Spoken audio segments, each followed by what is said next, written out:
नमस्कार सभी को। आप सभी प्यारे विद्यार्थियों को दीक्षम क्लासेस में स्वागत है जी। आइए आज से हम लोग एक नए जीवन की शुरुआत करने वाले हैं। अब हम लोग मूव करने जा रहे हैं ऑर्गेनिक केमिस्ट्री की तरफ। तो ये जो वीडियोस है, ये जो सेशन है, ये हमारे क्लास 11 के बच्चों के लिए भी है और हमारे क्लास 12 के बच्चों के लिए भी ये वीडियो नेसेसरी है देखना, ठीक है। अब सबसे पहले हम लोग समझते हैं 11 के बारे में।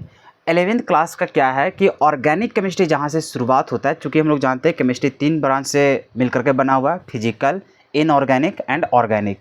तो ऑर्गेनिक केमिस्ट्री का जो पहला चैप्टर होता है वो होता है हम लोग को आईयूपीएसी नेम, जहाँ पे हम लोग नोमेनक्लेचर के नाम से भी जानते हैं, ठीक है। तो हम लोग को पहला चैप्टर यही पढ़ना है। तो अगर यदि आप क्लास 11 के विद्यार्थी हो तो आपको तो पूरा देखना ही पड़ेगा पूरा, क्योंकि बिना इसे देख करके तो आप एग्ज़ाम दे नहीं पाओगे, आपका कुछ नॉलेज नहीं बढ़ेगा। क्योंकि ऑर्गेनिक का जान है यही सब। ऑर्गेनिक में तो बेसिकली 3 चैप्टर है और ये तीनों चैप्टर से आपका नॉलेज कहाँ से आएगा? जब पहला चैप्टर पढ़ोगे, दूसरा चैप्टर पढ़ोगे, तीसरा चैप्टर पढ़ोगे, तब तो धीरे धीरे आगे समझ पाओगे। तो आप सभी को ऑर्गेनिक केमिस्ट्री की जो शुरुआत हो रही है वो आज से ही शुरुआत हो रही है, जो क्लास 11 के बच्चे हैं उन लोगों के लिए। अब रही बात क्लास 12 के बच्चों के लिए, तो क्लास 12 में क्या होता है कि बेसिकली उन लोग क्लास 11 में बेहतर तरीक़े से नहीं पढ़े हुए रहते हैं, जिन लोगों को क्लास 12 में बहुत ज़्यादा प्रॉब्लम फेस करना पड़ता है। क्योंकि ना ही उन लोगों को आईयूपीएसी नेम लिखने आता है, ना ही कॉमन नेम लिखने आता है, और ना ही उन लोग को डिग्री वगैरह निकालने के लिए आता है। साथ ही साथ ना उन लोगों को जीओसी का नॉलेज होता है, ना आइसोमेरिज्म का नॉलेज होता है, और ना ही उन लोगों को आगे चल के हाइड्रोकार्बन का भी नॉलेज नहीं होता है। तो क्लास 11 का उन लोगों को बेस मजबूत नहीं होता है, जिसके कारण जब 12th में हम लोग स्टडी करना स्टार्ट करते हैं, जब रिएक्शंस वगैरह हम लोग पूरा पढ़ना स्टार्ट करते हैं, तो वहाँ पे बच्चे समझ नहीं पाते हैं। वहाँ पे उन लोगों को लगने लगता है यार हम लोग क्या पढ़ रहे हैं। लास्ट में उन लोग मूव ऑन कर जाता है ऑर्गेनिक केमिस्ट्री से, उनको पढ़ता ही नहीं है लोग। तो आप सभी को वहाँ पे कमजोरी ना हो, जो लोग पढ़ चुके हैं पहले से वेल एंड गुड। अगर आप सभी लोग अच्छा से नहीं पढ़े हो क्लास 11 को, तो आज से आप लोग का भी यहाँ पे क्लासेस स्टार्ट हो रही है, ठीक है। आप लोग को पूरा पढ़ना है, जितना भी ऑर्गेनिक केमिस्ट्री भी चलेगा क्लास 11 का वो पूरा फॉलो करना है। आईयूपीएसी ने, उसके बाद हम लोग चलेंगे आगे जीओसी, आइसोमेरिज्म, उसके बाद चलेंगे हाइड्रोकार्बन। जब हम लोग ये चारों चैप्टर्स को कंप्लीट कर लेंगे, तो कंप्लीट करने के बाद ही हम लोग क्लास 12 के जर्नी को स्टार्ट करेंगे। तो अभी आप सभी का बैचेस में जो चल रहा है वो आपका फिजिकल केमिस्ट्री चल रहा है। फिजिकल केमिस्ट्री कवर होते होते हम लोग क्लास 11 का भी जो भी ऑर्गेनिक केमिस्ट्री है ये भी लगभग हम लोग कंप्लीट कर ही लेंगे। तो ये जो ऑर्गेनिक केमिस्ट्री का लेक्चर्स मिलने वाला है वो आप सभी को रिकॉर्डेड के फॉर्म पे ही मिलेगा, चाहे 11 क्लास के बच्चे हैं, चाहे आप 12 क्लास के बच्चे हैं। आपको यहाँ पे जो ऑर्गेनिक केमिस्ट्री का जो लेक्चर्स प्रोवाइड हो रहा है वो हम लोग को पूरा रिकॉर्डेड फॉर्म में रहेगा, ठीक है। ये ताज़ा ही वीडियो है, बट ये इसको लैब में नहीं लिया जा रहा है, बल्कि ये रिकॉर्डेड सेशन में आप सभी को प्रोवाइड करवाया जा रहा है। आपको इसके साथ साथ अलग से चैप्टर्स भी चल रहा है, जैसे अभी क्लास 12th वालों का फिजिकल केमिस्ट्री चल रहा है, इलेक्ट्रोकेमिस्ट्री। तो आप सभी का इलेक्ट्रोकेमिस्ट्री का क्लासेस चल रही है, तो आप उससे तो लगातार करोगे ही लैब सेशन में। साथ ही साथ आप सभी का दिनचर्या रहेगा कि बीच में टाइम निकाल करके आप सभी को ऑर्गेनिक भी करते हुए चलना है। अब इसके लिए हम लोग को क्या क्या और भी फॉलो करना पड़ेगा, तो आप सभी को सबसे पहले क्या करना है, तो नोट्स कॉपी ले लेना है। क्या कर लेना है? नोट्स कॉपी ले लेना है। सबसे पहले आप सभी लोग नोट्स कॉपी लीजिएगा और उसमें नोट्स करना स्टार्ट कीजिएगा, क्लियर है। और ये जो कॉपी बनेगा ये सिर्फ और सिर्फ ऑर्गेनिक केमिस्ट्री के लिए बनना चाहिए।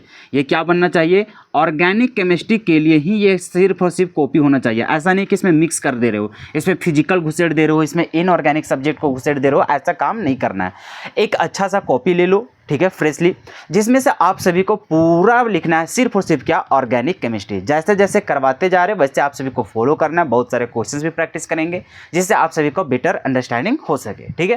तो क्लास 11th वालों को भी इसी प्रकार से फॉलो करना है, क्लास 12th वाले बच्चों को भी इसी प्रकार से फॉलो करना है, ठीक है। तो बिना ये सारे चैप्टर्स को पढ़े आप 12th क्लास को अच्छा तरीके से नहीं सीख पाओगे। वहाँ पे बहुत ज़्यादा प्रॉब्लम आप सभी को फेस करना पड़ेगा। तो क्यों वहाँ पे झेलोगे? अभी वक्त है, तो वक्त रहते आप सभी लोग 11th क्लास का भी पूरा कंप्लीट करते हुए रहिए। बाकी कंप्लीट करवाने का जिम्मेवारी हमारा है, हम करवाते जा रहे हैं। आप सभी को पूरा एक एक टॉपिक को समझाना हमारी जिम्मेवारी है, ठीक है। तो ये है तरीका कि आप सभी को क्या क्या काम करना है। तो सबसे पहले आज हम लोग बात करते हैं कि आज क्या क्या हम लोग देखेंगे। तो ये जो क्लासेस है वो क्लास 11th एंड 12th दोनों के लिए साथ साथ चल रहा है। ये हम लोग का 11th के लिए तो कंपलसरी है, 12th क्लास के लिए उन सभी बच्चों के लिए जो 11th क्लास को लगता है यार हमें ऑर्गेनिक का कुछ पता ही नहीं है, तो नहीं पता है तो देख लो, और जिसे पता भी और आधा अधूरा पता है भैया वो भी अच्छा स्टार्टिंग से देख लो। ओवर कॉन्फिडेंस मत जगाना कि हमें सब कुछ आता है, ठीक है। तो इसी चलते बेसिकली ये दोनों क्लासेस के लिए स्टूडेंट के लिए नेसेसरी है इस वीडियो को देखना, ठीक है। यहाँ से जितना भी ऑर्गेनिक केमिस्ट्री का क्लासेस चलेगा सब कुछ। आज का जो चैप्टर्स है वो हम लोग को नोमेनक्लेचर, जिसे एक अलग से हम लोग नाम दे देते हैं आईयूपीएसी का, ठीक है। आईयूपीएक बोलता है, बहुत लोग आईयूपीएसी बोल देते हैं डायरेक्टली, ठीक है। ये हम लोग ऑर्गेनिक केमिस्ट्री आज से हम लोग शुरुआत हो रहा है, और ये जो हम लोग का है वो लेक्चर्स नंबर फर्स्ट है। ये हम लोग को क्या है, तो ये रहने वाला है हम लोग को लेक्चर नंबर फर्स्ट। क्लियर है जी? हाँ सर क्लियर है। तो आज हम लोग सबसे पहले ये समझते हैं कि आज का हम लोग का गोल क्या है, आखिर आज हम लोग क्या क्या चीज़ों के बारे में पढ़ने वाले हैं। तो बेसिकली बहुत सारे टॉपिक्स को पढ़ेंगे। सबसे पहले जो पॉइंट रहेगा, टॉपिक रहेगा, वो रहेगा क्लासिफिकेशन ऑफ ऑर्गेनिक कंपाउंड। क्या हम लोग को पढ़ना है? Classification of organic compound. कि ऑर्गेनिक कंपाउंड, जैसे ऑर्गेनिक केमिस्ट्री पढ़ रहे हैं तो ऑर्गेनिक केमिस्ट्री में क्या पढ़ेंगे सर? कंपाउंड के बारे में पढ़ेंगे। और कंपाउंड कैसे रहेगा? ऑर्गेनिक। तो सबसे पहले समझेंगे ऑर्गेनिक कंपाउंड क्या है, फिर ऑर्गेनिक कंपाउंड के बारे में हम लोग चर्चा करना स्टार्ट करेंगे कि ऑर्गेनिक कंपाउंड क्या क्या होते हैं, किस प्रकार का होते हैं, उसका क्लासिफिकेशन वगैरह ये सब हम लोग देखना स्टार्ट करेंगे। तो पहला जो हम लोग को टारगेट रहेगा वो रहेगा क्लासिफिकेशन ऑफ ऑर्गेनिक कंपाउंड। उसके बाद हम लोग को जो नेक्स्ट टॉपिक रहेगा वो रहेगा डिग्री ऑफ कार्बन। कार्बन का डिग्री हम लोग निकालना स्टार्ट करेंगे, साथ ही साथ एल्कोहल का निकालना स्टार्ट करेंगे और अमीन्स का निकालना स्टार्ट करेंगे। फिर हम लोग को लास्ट में जो देखेंगे वो देखेंगे डिग्री ऑफ अनसेचुरेशन। आखिर कैसे हम लोग कैलकुलेट कर पाएंगे डिग्री ऑफ अनसेचुरेशन। तो एक बार आप सभी लोग, चूंकि आप सभी लोग फेयर कॉपी में लिख रहे हो, नोट्स कॉपी में लिख रहे हो, तो आप सभी लोग इसे बारीकी से लिखिए। उसके बाद हम लोग नेक्स्ट पॉइंट से बात करते हैं एक एक करके। चलिए, तो अब हम लोग शुरू करने जा रहे हैं बेसिक कंपाउंड्स के बारे में। जैसे कि हम लोग देखें क्लासिफिकेशन ऑफ ऑर्गेनिक कंपाउंड हम लोग को करना था, तो सबसे पहले हम लोग समझना स्टार्ट करते हैं ऑर्गेनिक कंपाउंड के बारे में, ठीक है। तो सबसे पहला हमारा जो टॉपिक है वो है बेसिक कंपाउंड्स। कि आखिर हमारे पास जो कंपाउंड होते हैं वो कितने टाइप का कंपाउंड होते हैं, क्या क्या कंपाउंड हम लोगों को देखने को मिलता है। तो जनरली जब हम लोग कंपाउंड की बात करते हैं तो कंपाउंड हम लोग को दो तरह का ही दिखाई देता है जीवन में। कैसा? तो एक होता है ऑर्गेनिक कंपाउंड, दूसरा होता है इनऑर्गेनिक कंपाउंड। हम लोगों के पास जो कंपाउंड्स पाए जाते हैं वो दो ही तरह का कंपाउंड पाए जाते हैं। क्या क्या? सबसे पहला, या तो फिर वो ऑर्गेनिक हो सकता है या तो फिर वो इनऑर्गेनिक हो सकता है, ठीक है। तो हम लोग देखें कि बेसिक कंपाउंड्स, ऑर्गेनिक कंपाउंड। अब ऑर्गेनिक कंपाउंड कैसे होता है भाई? क्या होता है ऑर्गेनिक कंपाउंड?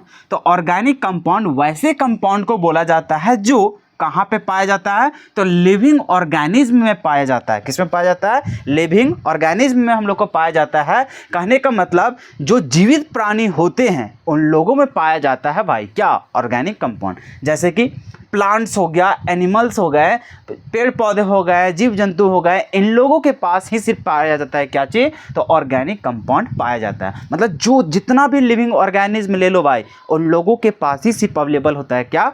Organic compound. उसी प्रकार से अगर यदि हम लोग बात करने जाए इनऑर्गेनिक कंपाउंड का, तो क्या होता है इनऑर्गेनिक कंपाउंड? तो इनऑर्गेनिक कंपाउंड वैसा कंपाउंड होता है जो कहाँ पे पाया जाता है? तो नॉन लिविंग ऑर्गेनिज्म में पाया जाता है। मतलब जो निर्जीव वस्तुएं होते हैं उन लोगों में पाया जाता है कौन? इनऑर्गेनिक कंपाउंड पाया जाता है। जैसे कि जितना भी तरह का तो मिनरल देख लो, जितना भी तरह का गैसेस देख लो, ये सब क्या है? ये सभी का सभी हम लोगों का क्या होता है? तो नॉन, हम लोग बोलते हैं क्या चीज़? लिविंग ऑर्गेनिज्म में होता है उन लोग, निर्जीव वस्तु होते हैं वो सब। और उसी में जो कंपाउंड पाया जाता है वैसे कंपाउंड को किस नाम से जानते हैं? Inorganic compound. दुनिया में तुम जितना भी तरह का कंपाउंड देख लेता है चलते बोलते, वो सारे के सारे क्या होते हैं? इनऑर्गेनिक कंपाउंड होते हैं। जैसे अभी तुम गड्ढा खोदना स्टार्ट कर दो, वहाँ पर भी तुम्हें बहुत सारे खनिज मिल जाएंगे। वो सारे क्या है? वो सारे के सारे क्या तुम्हें मिलेंगे? इनऑर्गेनिक कंपाउंड ही देखने को मिलेंगे। गैसेस ले लो, वो सारे क्या देखने को मिलते हैं? इनऑर्गेनिक कंपाउंड ही देखने को मिलते हैं, ठीक है जी।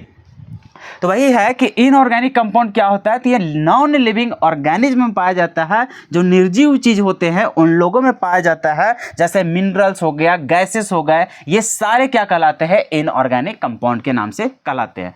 ऑर्गेनिक कंपाउंड में क्या होता है? ऑर्गेनिक कंपाउंड लिविंग ऑर्गेनिज्म में पाया जाता है, जैसे कि प्लांट्स में, एनिमल्स में इत्यादि, ठीक है। तो हम लोग तो सर यहाँ समझ गए कि आखिर ऑर्गेनिक कंपाउंड और इनऑर्गेनिक कंपाउंड क्या होता है, ठीक है। जैसे कि कंपाउंड दो तरह का हम लोग को क्लासिफाई किया गया है, organic and inorganic. Organic compound क्या होता है? जो लिविंग ऑर्गेनिज्म में पाया जाता है, जैसे कि प्लांट्स हो गए, एनिमल्स हो गए। उसी प्रकार से हम लोग देखें कि क्या होता है इनऑर्गेनिक कंपाउंड। तो इनऑर्गेनिक वैसे कंपाउंड होते हैं जो नॉन लिविंग ऑर्गेनिज्म में पाए जाते हैं, जैसे कि मिनरल्स हो गए, जितने भी खनिज लवण देख लो वो सारे हो गए, गैसेस हो गए, ये सारे क्या होते हैं? इनऑर्गेनिक कंपाउंडेंट, मतलब कंपाउंड कहलाते हैं। अब जब हम लोग को पारी हुआ किसके बारे बारे में, तो ऑर्गेनिक कंपाउंड, जैसे कि हम लोग चलते बोलते जितने भी कंपाउंड देख लेते हैं ना, सारे के सारे क्या होते हैं, इनऑर्गेनिक कंपाउंड। मतलब अगर हम लोग ब्रह्मांड में देखने जाए तो हम लोग को मैक्सिमम क्या दिखाई देगा, तो सर हम लोग को जहां पर भी तुम देखने जाओ ऑर्गेनिक कम, इनऑर्गेनिक ज्यादा देखने को मिलेगा। जहां पर भी तुम चले जाओ हर जगह तुम्हें दिखाई देंगे कौन, इनऑर्गेनिक कंपाउंड दिखाई देंगे। तो अर्ली जब जिसमें स्टडी चल रहा था स्टार्टिंग के टाइम पे, तो वहां पे डिस्कशन होना स्टार्ट हुआ कि आखिर ऑर्गेनिक केमिस्ट्री को हम लोग बाहर कैसे प्राप्त कर सकते हैं। क्यों? क्योंकि जब हम लोग ऑर्गेनिक केमिस्ट्री की जब बात किया जा रहा था, ऑर्गेनिक कंपाउंड की जब बात किया जा रहा था, तो वहाँ पे यही बात बोला जा रहा था कि ये जो ऑर्गेनिक कंपाउंड पाया जाएगा वो जीवित प्राणियों के अंदर पाया जाएगा, लिविंग ऑर्गेनिज्म के अंदर पाया जाएगा, ये बाहर नहीं मिलता है। मतलब चलते भूलते जितना कुछ भी तुम देख रहे हो भैया वो इनऑर्गेनिक कंपाउंड होते हैं, ऑर्गेनिक कंपाउंड नहीं। तो भैया ऑर्गेनिक कंपाउंड कहाँ मिलेगा, तो बोला गया था कि लिविंग ऑर्गेनिज्म के अंदर मिलेगा, वहीं से तो प्राप्त होगा। तो भैया बाहर तो हमें मिलेगा नहीं। तो इसी प्रकार से साइंटिस्टों के बीच में बहुत सारा क्वेश्चन चल रहा था कि यार कैसे हम लोग ऑर्गेनिक कंपाउंड को प्राप्त करें, कैसे ऑर्गेनिक कंपाउंड को प्राप्त करें, क्योंकि ऑर्गेनिक कंपाउंड जो मौजूद होता है वो तो भैया हमारे जीव जंतु के अंदर पाए जाते हैं, ठीक है। तो हम लोग तो बाहर तो उसको यूज नहीं कर सकते हैं क्योंकि उसके अंदर है भाई। और हम लोग के इनऑर्गेनिक कंपाउंड की बात करेंगे तो हम लोग चलते भूलते दिख जाता है। अब रहा बात कि ऑर्गेनिक कंपाउंड, क्योंकि इनऑर्गेनिक के कंपाउंड के बारे में डिस्कस करने की जरूरत नहीं पड़ा क्योंकि वो तो चलते भूलते मिल जा रहा था। हम लोग को जरूरत किसकी पड़ रहा था, ऑर्गेनिक कंपाउंड का। तो ऑर्गेनिक कंपाउंड के बारे में जब चर्चा चलने लगा तो अंतिम में पता यही चला कि भाई कोई चांसेस नहीं है कि ऑर्गेनिक कंपाउंड को बाहर तुम प्राप्त कर सको। अगर तुम्हें ऑर्गेनिक कंपाउंड चाहिए तो वो शरीर के अंदर ही मिलेंगे, पेड़ पौधे के अंदर ही अवेलेबल होते हैं, वो बाहर अवेलेबल नहीं होते। तो भैया हम लोग कैसे अवेलेबल कर पाएंगे, तो संभव ही नहीं है। तब हमारे पास एक साइंटिस्ट आए थे जो उस समय का हेड वुड होता होगा, क्योंकि उस समय सब लोग खाली सिर्फ सोच रहा था, कोई स्टेटमेंट नहीं दे रहा था। तो उस समय हमारे पास साइंटिस्ट आए थे जिनका नाम क्या था, बर्जेलियस। क्या नाम थे, बर्जेलियस। तो इन्होंने आकर के पूरे सभी के सामने अपना वाक्य को रखा, अपना स्टेटमेंट को रखा कि देखो भाई तुमसे तो बड़ा साइंटिस्ट है, अब मेरी बात तो तुम्हें सुनना पड़ेगा। अब तुम लोग बहुत सारा सोच लिया, हम भी बहुत ज़्यादा सोचे, प्रयास किए, सब कुछ, तो समझ में बस इतना ही आया कि ऑर्गेनिक कंपाउंड भैया लिविंग ऑर्गेनिज्म के अंदर ही मिलेगा, बाहर नहीं मिल पाएगा। अगर हम लोग उसे बाहर ढूंढना चाहे तो बाहर मिलेगा ही नहीं। इसका मतलब साफ साफ है कि ऑर्गेनिक कंपाउंड को बाहर बनाया नहीं जा सकता है, ऑर्गेनिक कंपाउंड को लैब में बनाया नहीं जा सकता है। तो भैया यही स्टेटमेंट दे दिया है। क्या दिया था बर्जेलियस, तो बर्जेलियस बोला था कि it is impossible to convert inorganic into organic compound. क्योंकि चलते भूलते भैया जितना भी कंपाउंड तुम देख रहा है वो सब के सब क्या कहलाते हैं, इनऑर्गेनिक कंपाउंड कहलाते हैं। तो वो बर्जेलियस साफ साफ बोल दिया कि ज्यादा सोचो नहीं, टेंशन ना लो, बना ही नहीं सकते हो। तो वो सिंपल बोल दिया कि इनऑर्गेनिक कंपाउंड से ऑर्गेनिक कंपाउंड में कन्वर्ट करना संभव ही नहीं है, इम्पॉसिबल है, ये बोल दिया। अब साइंटिस्ट लोग पूछा क्यों, आखिर क्यों संभव नहीं है बनाना।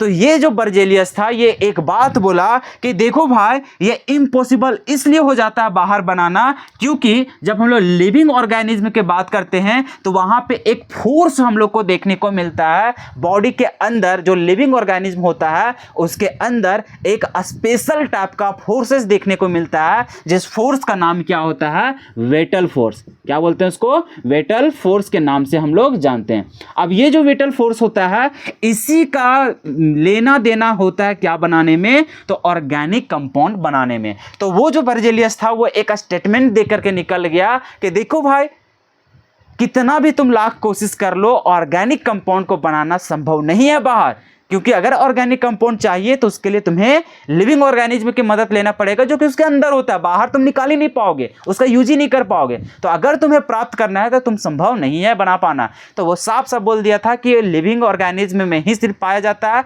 बाहर बनाना संभव नहीं है।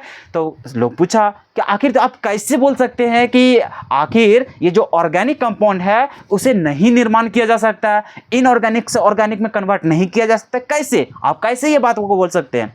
तो यही बर्जेलियस ने क्या कहा था कि देखो भाई ऑर्गेनिक कंपाउंड को इसलिए बाहर नहीं बनाया जा सकता है क्योंकि हम लोग जितना भी तरह का फोर्स लगा लो भैया अब ये सब कुछ काम नहीं आने वाला है, क्योंकि ऑर्गेनिक कंपाउंड को बनाने के लिए जब हम लोग लिविंग ऑर्गेनिज्म में देखते हैं तो वहाँ पे एक अलग टाइप का, एक स्पेशल टाइप का एक फोर्स लगते रहता है। वही फोर्स की वजह से क्या बनता है, ऑर्गेनिक कंपाउंड का फॉर्मेशन होता है। अब ये और हम लोग को फोर्स क्या है, तो वो इंट्रोड्यूस किया कि जो हमारे बॉडीज में जो पाए जाते हैं, जीव जंतु के अंदर जो पाए जाते हैं, वो एक स्पेशल टाइप का फोर्स होता है जिसे बोलते हैं वाइटल फोर्स। बहुत लोग विटल फोर्स भी बोल देता है। तो वाइटल फोर्स में हम वहाँ पे पाया जाता है। इसी का हम लोग को क्या होता है, योगदान होता है, इसी का रोल होता है ऑर्गेनिक कंपाउंड को बनाना। तो भैया ये तो बॉडी के अंदर होता है, लिविंग ऑर्गेनिज्म के अंदर पाया जाता है। अब इस प्रकार का फोर्सेस बाहर कहाँ से लगाया जाए, क्योंकि इस प्रकार का फोर्सेस बाहर नहीं प्राप्त कर सकते हो तो कहाँ से बना पाओगे। तो सिंपल ये स्टेटमेंट दे करके हम लोग को निकल गया था कौन, बर्जेलियस। और उस समय का ये बहुत बड़ा साइंटिस्ट है, बहुत बड़ा साइंटिस्ट। तो समझ ही सकते हो कि तुम्हारा, मान के चलो हमारा स्टूडेंट है, वो कुछ बात बोले और हम कुछ बात बोलेंगे, तो कौन वाला बात रखा जाएगा, टीचर वाला। क्यों, क्योंकि सभी लोग यही सोचेगा कि नहीं टीचर का क्या है, एक्सपीरियंस ज़्यादा है, वो उन लोगों से ज़्यादा नॉलेजेबल है, तो अगर वो कुछ स्टेटमेंट दे रहे थे इसका मतलब वो 100% सही है। और हमारे स्टूडेंट लोग को गलत साबित कर दिया जाएगा, भैया तुम लोग से नहीं हो पाएगा। अगर टीचर बोल रहा है तो वो कितना मेहनत किया होगा, कितना कुछ किया होगा, तो भैया वो बोल दिया कि नहीं बनेगा तो नहीं बनेगा। ठीक उसी प्रकार से साइंटिस्ट लोग जितने भी थे सब लोग मान लिए कि भैया ये बहुत बड़ा साइंटिस्ट है और इससे नहीं हो पा रहा, ये स्टेटमेंट अगर दे रहे इसका मतलब सच में इम्पॉसिबल है। तो जैसे ही हम लोग का स्टेटमेंट दिया उसके बाद सारे साइंटिस्ट लोग मान लिए कि भैया जीवन में बनाना संभव नहीं है ऑर्गेनिक कंपाउंड को। सिर्फ हम लोग क्या बना सकते हैं, इनऑर्गेनिक कंपाउंड को। सिर्फ उसी को जहाँ देखेंगे वहाँ इनऑर्गेनिक कंपाउंड। तो इसी प्रकार से कई वर्ष बीत गए। उसके बाद क्या हुआ कि ठीक इसी का एक स्टूडेंट था, ये जो बर्जेलियस था, ये साइंटिस्ट, इसी के अंडर में एक स्टूडेंट काम कर रहा था जिनका नाम क्या था, वॉलर। क्या था, वॉलर। अब ये क्या थे कि उसी के अंडर में काम कर रहे थे, उन्हीं का प्रोफेसर थे कौन, अरे ये वॉलर है, इसी का प्रोफेसर था बर्जेलियस। तो ये स्टूडेंट है। अब ये क्या कर रहा था, लैबोरेटरी में काम कर रहा था, ठीक है।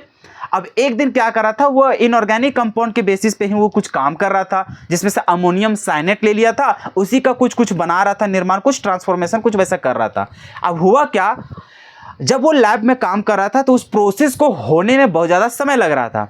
अब उसको कुछ हुआ होगा, चला गया लैब बंद करके। वो सोचा कि चलो अच्छा कुछ टाइम तक रहने देंगे, आ करके फिर बंद कर देंगे, उस कन्वर्ट हो जाएगा। तो वो कुछ इनऑर्गेनिक का प्रयोग कर रहा था, ठीक है, उसका कुछ प्रैक्टिस कर रहा था, प्रैक्टिकल कर रहा था। अब हुआ क्या कि जब वो विकर को चढ़ाया था ना वहाँ पर, जब वहाँ पे जो भी रहा होगा उसके पास जो भी कंटेनर रहा होगा जिसमें वो प्रयोग कर रहा था, उसको जब हीट कर रहा था वहाँ पर, तो हीट करते करते उसको बंद नहीं किया, वो किसी काम पे व्यस्त हो गया। अब वो लैब को बंद करके अपना चला गया। अब उसी प्रकार से रात निकल गया इसी प्रकार से। अब हुआ क्या, नीचे से हीट मिल रहा था, हीट मिल रहा था, हीट मिल रहा था। अब वो जो ट्रांसफॉर्मेशन करना चाह रहा था वो हुआ तो सही, लेकिन अत्यधिक मात्रा में वहाँ पे हीट होने की वजह से वहाँ पे क्या हो गया, कारनामा ही हो गया। और कारनामा क्या हो गया, जब वो अगले दिन गया वहाँ पे लेबोरेटरी में, जा करके देखा तो वो अपना सर में मतलब हाथ रख के बोलने लगा टेंशन से कि यार ये मेरे से क्या हो गया, मैं तो यहाँ पे प्रयोग कर रहा था, अब इसे तो बंद ही करना छोड़ दिया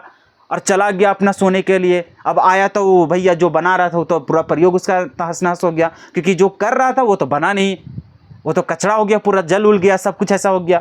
लेकिन यहाँ पे क्या हुआ, जब जो चीज़ बना, जो साइंटिस्ट लोग बहुत ही डेंजर लोग होते हैं, तो भैया जो चीज़ बन गया ना, जैसे मान के चलो बहुत ज़्यादा हीट हुआ तो कुछ और भी चीज़ बन गया वहाँ पे, और कुछ और ही बन गया, तो वो सोचा ना कि यार आगे चलो ठीक है कुछ भी तो बना है कम से कम, ठीक है जो हम कर रहे थे वो ख़राब हो गया, मेरा मेहनत पूरा पानी में चल गया, तो वो आखिर जो बना वो आखिर क्या है, तो उसका सैंपल लेकर के टेस्ट करना स्टार्ट कर दिया वो। तो देखो साइंटिस्ट लोग यही होता है, हम लोग क्या करते हैं जनरली कि कुछ काम कर रहे ख़राब हो गया यार फेंको इसको, लेकिन सोचो साइंटिस्ट होता है, ऐसे ही साइंटिस्ट नहीं हो जाता है। वो प्रयोग कर रहा था, उसका काम गड़बड़ हो गया, पूरा तहस नहस हो गया, लेकिन फिर भी सोचो साइंटिस्ट कितना दिमाग लगाया कि जो बना भैया आखिर ये क्या बन गया भाई, मेरे सामने ये अजूबा क्या बन गया। फिर वो क्या किया, उसको पूरा प्रयोग करने लगा, तो उसको टेस्ट किया, तो टेस्ट करने के बाद क्या पता चला, अरे ये तो यूरिया बन गया। ये क्या बन गया, यूरिया। और ये यूरिया क्या होता है, एक ऑर्गेनिक कंपाउंड होता है। यूरिया क्या होता है, ऑर्गेनिक कंपाउंड होता है। अब यहाँ से क्या हो गया, ये जो वॉलर था, जो हम लोग का बर्जेलियस का स्टूडेंट था, अब इसके मन में बहुत ही टेंशन चलने लग गया कि यार हमारा जो गुरु था, हमारा जो प्रोफेसर थे, वो तो हमें बोल दिया, साइंटिस्ट जो बर्जेलियस थे उन्होंने तो यही बोला था कि ऑर्गेनिक कंपाउंड को लैब में बनाना संभव ही नहीं है, मतलब इनऑर्गेनिक से ऑर्गेनिक कन्वर्ट करना संभव ही नहीं है, इम्पॉसिबल है। लेकिन यार हम तो प्रयोग कर रहे थे, हम तो अमोनियम साइनेट का ही प्रयोग कर रहे थे, और अमोनियम साइनेट क्या है, एक इनऑर्गेनिक कंपाउंड होता है। अब इसी को वो कुछ ना कुछ तो प्रयोग कर रहा था। अब हुआ क्या, अत्यधिक मात्रा में वहाँ पे हीट चला गया, जो बना रहा था वो बना नहीं, कुछ और ही बन गया, और कुछ और ही बन गया। अब उसको जब टेस्ट किया गया पता चला वो तो यूरिया है। अब वो यूरिया है तो यूरिया का कैरेक्टर क्या होता है, तो यूरिया एक ऑर्गेनिक कंपाउंड होता है। क्या होता है, यूरिया एक ऑर्गेनिक कंपाउंड होता है। तो अब वहां पे पता चलने लगा करी यार ये तो ऑर्गेनिक कंपाउंड बन गया। हमारे गुरु बोले थे कि यार ऑर्गेनिक कंपाउंड को बाहर बनाना ही संभव नहीं है, क्योंकि उसके लिए स्पेशल टाइप का एक फोर्स लगता है जिसे वाइटल फोर्स बोलते हैं, जो कि बाहर मिलेगा नहीं, वो तो लिविंग ऑर्गेनिज्म के अंदर पाया जाता है। तो भैया ये बन कैसे गया। तब वहाँ से धीरे धीरे ये बात आगे फैला, वो अपने गुरु सबको भी बताया। तो वहाँ से सब लोग देखो, अब वहाँ से क्या हुआ, कंसेप्ट बदल गया। कंसेप्ट क्या बदल गया, जो ये बर्जेलियस थे ये बोले थे क्या कि इम्पॉसिबल है कन्वर्ट करना इनऑर्गेनिक से ऑर्गेनिक कंपाउंड में। क्यों, क्योंकि यहाँ पे एक स्पेशल टाइप का फोर्स लगता है, वाइटल फोर्स, जो कि हम लोग को बाहर नहीं मिलता है, इस चलते संभव ही नहीं है बनाना। अरे वो अपने मन घड़त कहानी कुछ बोल दिया वहां पे बोल कर निकल, क्योंकि सभी के पास कुछ ऑप्शन था नहीं, सब लोग प्रयास कर रहा था, कुछ हो ही नहीं रहा था, कुछ दिमाग ही नहीं लगा था। एक आया सामने हेड था तो बोल करके निकल गया, कुछ भी अपना सही है कि नहीं है वो बोल कर निकल गया, और वो निकल गया भैया, सब लोग मान गया उस चीज़ को कि हाँ ऐसा होता है भाई। अब यहाँ पे कांड हो गया। कांड क्या हो गया, उसी का स्टूडेंट था वॉलर, ये वहाँ पे काम कर रहा था लेबोरेटरी में, उससे इंसिडेंट हो गया, एक्सीडेंट ही मानो उसको। क्या वो चीज़ बना रहा था, नहीं बना रहा था, वो तो प्रयोग कुछ और कर रहा था, लेकिन उसका एक्सीडेंट हो गया। वहाँ पर एक्सीडेंट यह हुआ कि वो बंद करना ही छोड़ दिया, वो बंद किया ही नहीं। अगला दिन गया, देख रहा यार सब कुछ खत्म हो गया जल उल करके, लेकिन कांड ये हो गया कि वहाँ पे कुछ और बन गया। उसको टेस्ट के पता चला यूरिया बन गया, और यूरिया बन गया भैया ये तो हम लोग का ऑर्गेनिक कंपाउंड होता है। तो यहाँ से क्या हुआ, जब साइंटिस्टों के बीच में ये बात फैला कि यार ये वॉलर ने तो एक कमाल कर दिया, कमाल का कर दिया, भले ये कर नहीं रहता, इसके साथ एक कांड ही हो गया, इसका मेहनत बेकार हो गया था। लेकिन वो मेहनत बेकार नहीं किया, बल्कि एक नया आविष्कार कर दिया, नया खोज कर दिया, कि जो पॉसिबल नहीं था ये पॉसिबल करके दिखा दिया। भले इसका गलती ही था, लेकिन गलती से ही सोचो कितना अच्छा काम हो गया। अब साइंटिस्ट लोग के बीच में ये बात गया, सब लोग एकदम हलचल मच गया इन लोग के बीच में कि यार हमारे गुरु लोग तो बोल दिए थे, बर्जेलियस ने बोल दिया था कि बनाना संभव नहीं है, हम लोग भी प्रयास किए थे, नहीं बन रहा था। तो अगर यदि वॉलर से बन गया, मतलब एक लैबोरेटरी में जाकर के अगर बना दिया ऑर्गेनिक कंपाउंड, इसका मतलब साफ है कि हम लोग अगर मेहनत करेंगे तो जरूर हम लोग लैबोरेटरी में बना लेंगे। वो जो वाइटल फोर्स का जो कंसेप्ट दे रखे थे ना जो बर्जेलियस, वो उसका स्टेटमेंट गया काम से, क्योंकि वो तो भैया हम लोग सोच रहे थे वो बहुत बड़ा साइंटिस्ट है, वो बहुत अच्छा चीज़ बोले होंगे, हो सकता है यही फैक्ट होगा, लेकिन वो भी तो गलत साबित हो गए। तो इसका मतलब अगर ये बना सकता है तो हम भी बना सकते हैं। अगला सोचा अगर ये बना सकता है तो हम भी बना सकते हैं। सभी साइंटिस्टों के बीच में हड़कंप मच गया, पूरा एकदम तहलका मच गया, सभी लोग लग गया किसके ऊपर, ऑर्गेनिक कंपाउंड को बनाने के लिए। तो सब लोग डिफरेंट वहाँ पे रिसर्च करना स्टार्ट कर दिया, कई सालों तक वहाँ पे लगे रहे। और तुम सोचो कि स्टार्टिंग के टाइम पे एक भी ऑर्गेनिक कंपाउंड नहीं था जो कि बाहर बनाया जा सकता था, एक भी कंपाउंड ऐसा नहीं था। ये तो हमारे पास वॉलर था, इसी का देन था कि ये एक्सीडेंट हुआ इसके साथ, और उसी से एक नया कॉन्सेप्ट जनरेट हो गया कि यार ऑर्गेनिक कंपाउंड को बनाना पॉसिबल है। और यहीं से क्या हो गया, कहानी बदल गया।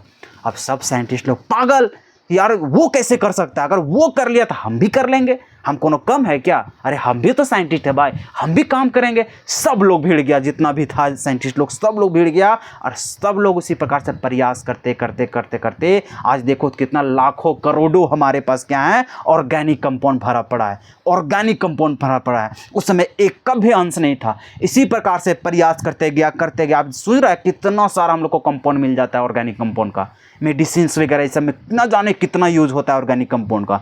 तो यहाँ से हम लोग का पूरा इतिहास बदल गया कि नहीं, ऑर्गेनिक कंपाउंड को भी बनाया जा सकता है लेबोरेटरी में। क्लियर है यहाँ तक। तो अब यहाँ से कहानी चल रहा था पूरा ऑर्गेनिक कंपाउंड का। तो हम लोग समझ गए कि बर्जेलियस क्या बोला था, भैया इम्पॉसिबल है नहीं, क्योंकि उसके पास वाइटल फोर्स रहता है कहाँ पे, लिविंग ऑर्गेनिज्म के अंदर।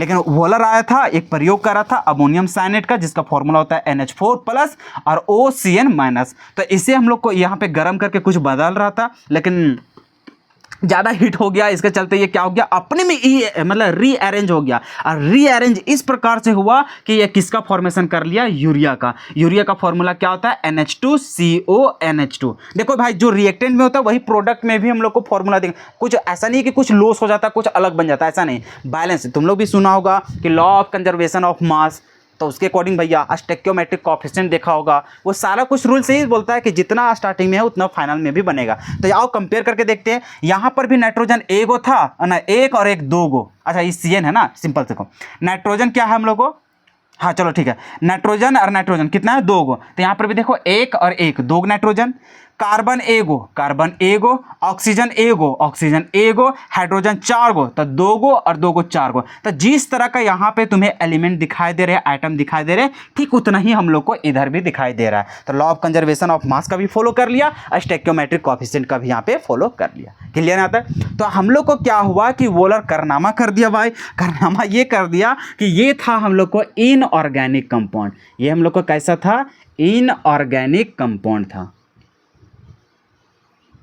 इनऑर्गेनिक कंपाउंड था, जिसको ट्रांसफॉर्म कर दिया किस में, उसको कन्वर्ट कर दिया एक ऑर्गेनिक कंपाउंड में, ऑर्गेनिक कंपाउंड में।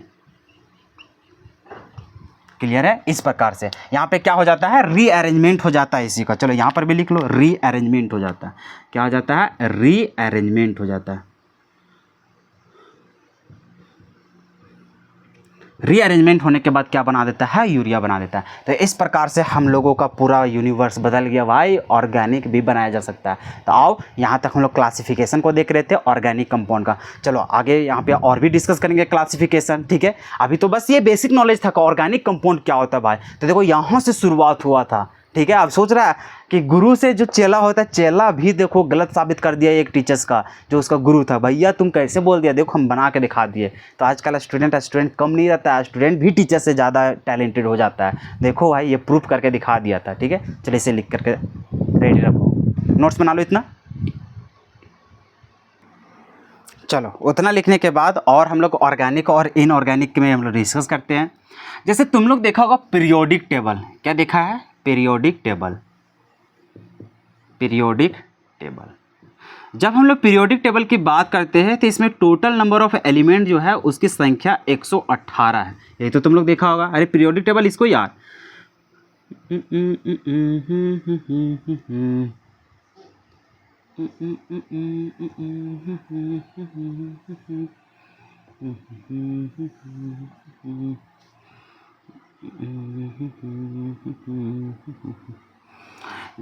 इस प्रकार से कुछ स्ट्रक्चर्स देखने को मिलता है तुम्हें, ठीक है। हाँ सर, कुछ हम लोग को इस प्रकार से देखने को मिलता है। अब यहाँ पे जब तुम लोग स्ट्रक्चर्स देखने जाते हो तो यहाँ पे तुम लोग देखता है कि सर पीरियड कितना होता है, 7 होता है सर। सर ग्रुप कितना होता है, सर ग्रुप होता है हम लोग को 18 सर।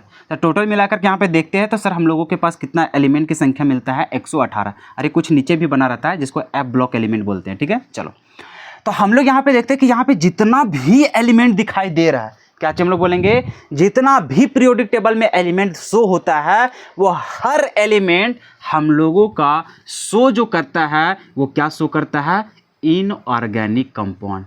क्या शो करता है, इनऑर्गेनिक कंपाउंड शो करता है। क्या शो करता है, इनऑर्गेनिक कंपाउंड शो करता है। लेकिन ये 118 में से 118 एलिमेंट क्या शो करता है, इनऑर्गेनिक कंपाउंड शो करता है। इसमें से इकलौता एक ऐसा एलिमेंट है जिसे हम लोग C से दिखाते हैं, जिसको हम लोग क्या बोलते हैं, कार्बन बोलते हैं। जिसे हम लोग क्या बोलते हैं, कार्बन।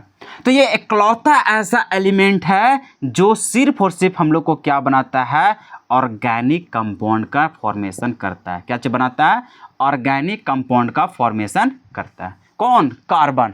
कार्बन के अलावा जितने भी एलिमेंट होते हैं वो दुनिया का हर एक कंपाउंड को ऑब्जर्व करके देख लो भैया, वो सब के सब क्या होते हैं, इनऑर्गेनिक कंपाउंड होते हैं। इकलौता ऐसा है एलिमेंट जिसका नाम है कार्बन। कार्बन ही ऐसा है जिसके पास गुणधर्म होता है क्या करने का, ऑर्गेनिक कंपाउंड फॉर्मेशन करने का।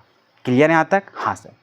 तो स्टार्टिंग में इसी प्रकार से फॉर्मेशन होने लगा, मतलब डिस्क्राइब होने लगा ऑर्गेनिक कंपाउंड क्या होता है, कैसे होता है, इसका जब चर्चा चलने लगा तो पहला भी स्टेटमेंट क्या मिला ऑर्गेनिक कंपाउंड का, कि कार्बन से मिल करके बनने वाले कंपाउंड क्या कहलाते हैं?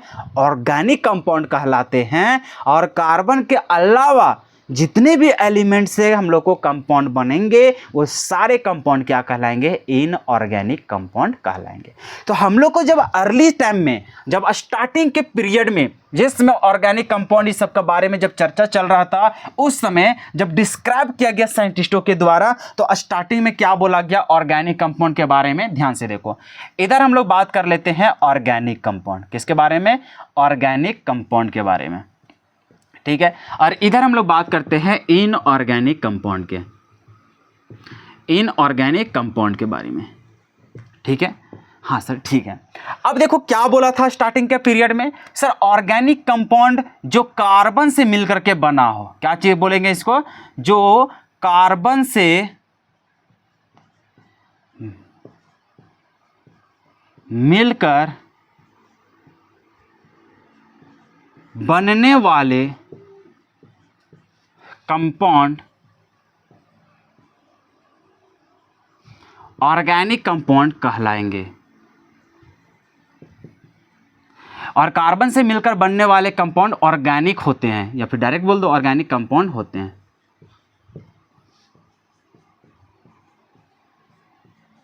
यह स्टार्टिंग के पीरियड में था। और यहाँ पे क्या है कि सभी एलिमेंट से जितना भी कंपाउंड हम लोग को बनेगा वो सभी के सभी क्या कहलाएंगे? इनऑर्गेनिक कंपाउंड कहलाएंगे। क्लियर है यहाँ तक? तो यहाँ पे क्या लिखोगे?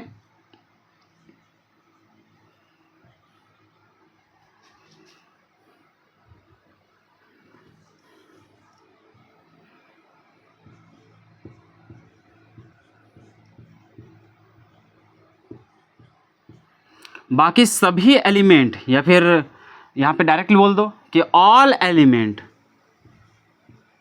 या फिर ऐसे ही बोल दो कि सभी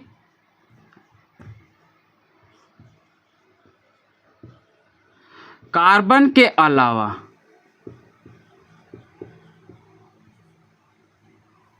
या फिर ऐसे बोल दो ना, सभी एलिमेंट,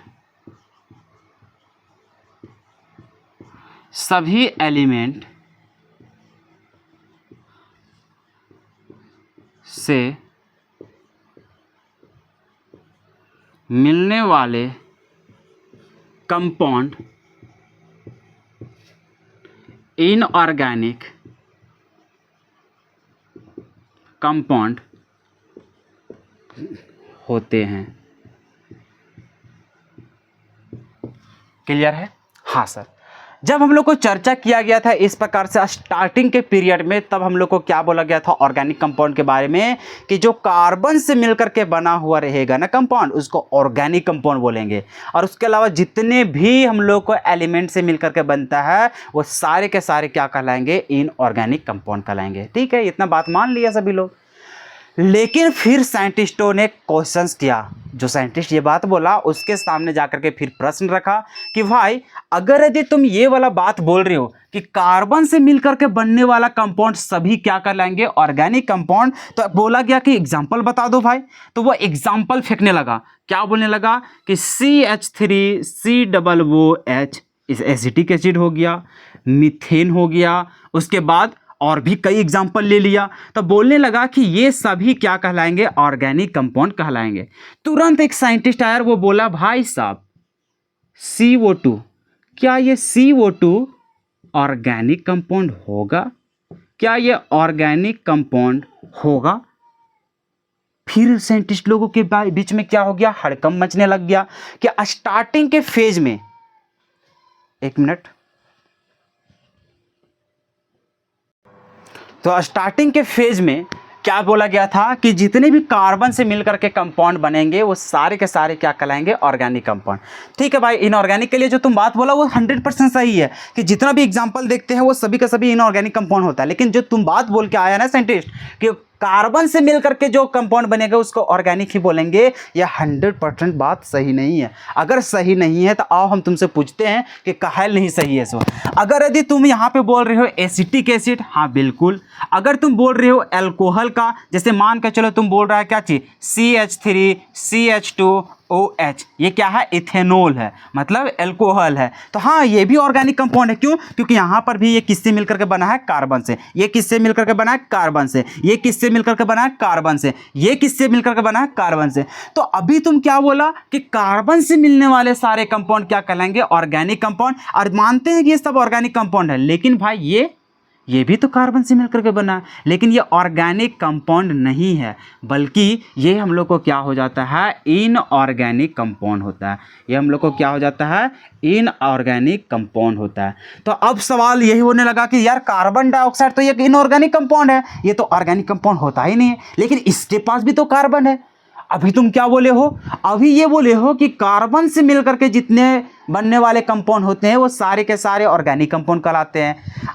ठीक है, ये सब बात मान लिए कि कार्बन से मिलकर के बना, उन लोग को ऑर्गेनिक कंपाउंड बोल रहे हैं। भैया ये भी तो कार्बन से मिलकर के बना है, कार्बन डाइऑक्साइड, फिर इसको तुम क्यों बोल रहे हो? जब उससे पूछा गया कि क्या ये भी ऑर्गेनिक होगा, वो तुरंत धुक चुकाने लग गया, थोड़ा सा कंफ्यूज हो गया तुरंत कि यार ये तो कार्बन डाइऑक्साइड है, और कार्बन डाइऑक्साइड तो भैया ये गैस है। और जो गैसेस हम लोग देखते हैं जनरली, तुम लोग देखा था मिनरल एंड गैसेस वाला, वो सब हम लोग को क्या होता है, जनरली ऑर्गेनिक कंपाउंड नहीं, इनऑर्गेनिक कंपाउंड देखा जाता है। तो तुरंत वो बोलने लगा यार ये तो हम लोग को इनऑर्गेनिक कंपाउंड है यार, कार्बन डाइऑक्साइड, तो हम लोग ऑर्गेनिक के फेज में तो आएगा नहीं। अब उसका बोलती बंद। जो ये स्टेटमेंट बोला था कि ऑर्गेनिक कंपाउंड वैसे कंपाउंड होंगे जो कार्बन से मिलकर के बने होंगे, तो भैया इसको डिफाइन करो ना कि ये ऑर्गेनिक कहाँ से है। तो वो चुप हो गया, वो जवाब दे ही नहीं लगा। वो भी मान लिया कि हाँ यार ये तो इनऑर्गेनिक कंपाउंड है। फिर उससे सवाल पूछा गया कि भैया तुम कैसे बोल दिया कि कार्बन से मिलकर के बनेगा, उसी को हम लोग ऑर्गेनिक कंपाउंड बोलेंगे। हक्का बक्का बंद, वो चुप लगा दिया। अब फिर ये सारा कंसेप्ट गलत हो गया कि भाई जो को ऑर्गेनिक कंपाउंड को डिफाइन करने जा रहा था कि क्या होगा ऑर्गेनिक कंपाउंड, किसको बोलेंगे ऑर्गेनिक कंपाउंड, कैसे पहचानेंगे ऑर्गेनिक कंपाउंड, फिर तो तबादला हो गया सभी लोगों का, सब लोग कंफ्यूज हो गया। अब फिर हड़कंप मच गया। भैया हम लोग को जो हो सहूलियत मिल रहा था कि ऑर्गेनिक कंपाउंड किसको बोलेंगे, ठीक है, ये वो साइंटिस्ट बोल भी दिया कि कार्बन से मिलकर के बनने वाला कंपाउंड को ऑर्गेनिक कंपाउंड। भैया इसको तो डिफाइन ही नहीं कर पाया कार्बन डाइऑक्साइड का, तो इसका मतलब जरूर उसका जो डिफिनेशन था वो 100% डेफिनेशन सही नहीं था। इसका मतलब अगर वो ये बात बोल रहा था कि कार्बन से ही मिलने वाला कंपाउंड को अगर हम लोग बोल रहे हैं ऑर्गेनिक कंपाउंड, ये सरासर गलत है। अगर वो फुलफिल होता तो इसको भी फुलफिल करता, नहीं हो पाया। अब फिर हमारे पास साइंटिस्ट लोग आए, उन लोग मेहनत किए, मेहनत करने के बाद फिर से एक इसका मॉडिफाइड एक अलग सा डेफिनेशन दिया गया जो अभी तक पालन हो रहा है और आगे भी पालन होते रहेगा। तो ऑर्गेनिक कंपाउंड को एक नया डेफिनेशन किया गया। अब ये जो डेफिनेशन था, ये डेफिनेशन हम लोगों को पास क्या होने लगा, ये तो सर रॉन्ग है, ये हम लोग को क्या है, रॉन्ग डेफिनेशन है सर, ये हम लोग को क्या हो गया, रॉन्ग डिफिनेशन। तो अब यहाँ से सवाल किया गया, तो वहाँ से हम लोग को क्या मिला, करेक्ट डिफिनेशन। क्या देखने को मिला, करेक्ट डेफिनेशन। अब ये करेक्ट डेफिनेशन क्या देखने को मिला मेरे भाई, तो करेक्ट डेफिनेशन यहाँ से हम लोग ये ऑब्जर्व हुआ, साइंटिस्ट लोग बोला कि भैया कार्बन जो बोल रहा था ना वो साइंटिस्ट ठीक ही बोल रहा था, लेकिन सिर्फ कार्बन का ही होने से, कार्बन मतलब कि कार्बन का ही होना ऑर्गेनिक कंपाउंड नहीं होता। हम मानते हैं कि ऑर्गेनिक कंपाउंड है तो उसमें कार्बन तो रहेगा ही, लेकिन सिर्फ कार्बन के बेसिस पे ये डिफाइन कर देना कि वो ऑर्गेनिक कंपाउंड होगा, ये सरासर गलत है। उसके लिए दो फैक्टर्स हम लोग को देखना पड़ता है, एक कार्बन और दूसरा हाइड्रोजन। और सिर्फ हाइड्रोजन से नहीं, हाइड्रोजन से हम लोग को जवाब नहीं देना है, हम लोग को जवाब देना है कार्बन से, लेकिन वैसा कार्बन का कंपाउंड लेंगे जो कार्बन के साथ अटैच हो, कौन, हाइड्रोजन। तो यहाँ से इसको मॉडिफाइड किया गया। मॉडिफाइड क्या चीज किया गया कि ऑर्गेनिक कंपाउंड जो होगा, क्या चीज बोला गया कि ये जो ऑर्गेनिक कंपाउंड होगा वो किसको बोलेंगे, जो कार्बन और प्लस हाइड्रोजन से मिलकर के जो कंपाउंड होंगे वैसे कंपाउंड को ऑर्गेनिक कंपाउंड के नाम से जानेंगे। मतलब जितना भी कंपाउंड तुम ले लो ऑर्गेनिक कंपाउंड, उसके पास हाइड्रोजन कार्बन मिलेगा ही मिलेगा। कहे ने एक ही कार्बन रहे, कहे ने एक ही हाइड्रोजन रहे भैया, लेकिन कार्बन हाइड्रोजन दोनों अवेलेबल होना चाहिए, तभी बोलेंगे उसको क्या चाहिए, हम लोग बोलेंगे उसको ऑर्गेनिक कंपाउंड। देख लो इसके पास कार्बन भी था, हाइड्रोजन भी था, ऑर्गेनिक कंपाउंड, कार्बन भी था, हाइड्रोजन भी था, organic compound, carbon hydrogen organic compound. इसके पास क्या हाइड्रोजन दिखाई दिया, नहीं, इसके पास अब्सेंस था हाइड्रोजन, इसी वजह से इसको ऑर्गेनिक नहीं बल्कि इनऑर्गेनिक कंपाउंड बोले। तो यहाँ से एक नया डेफिनेशन की शुरुआत हुआ। तुम जितना भी देख लो ऑर्गेनिक कंपाउंड, सभी चीज़ों में तुम देखोगे carbon hydrogen, carbon hydrogen, carbon hydrogen. इसीलिए इसको जब डिफाइन किया गया तो सिंपल बोला गया कि वैसे कंपाउंड जो हाइड्रोकार्बन होंगे, क्या चीज बोला गया, हाइड्रोकार्बन। अब ये हाइड्रोकार्बन क्या होता है, तो इसका वर्ड को समझना, वहां पे बोला गया हाइड्रोकार्बन, क्या चीज बोला गया, हाइड्रोकार्बन।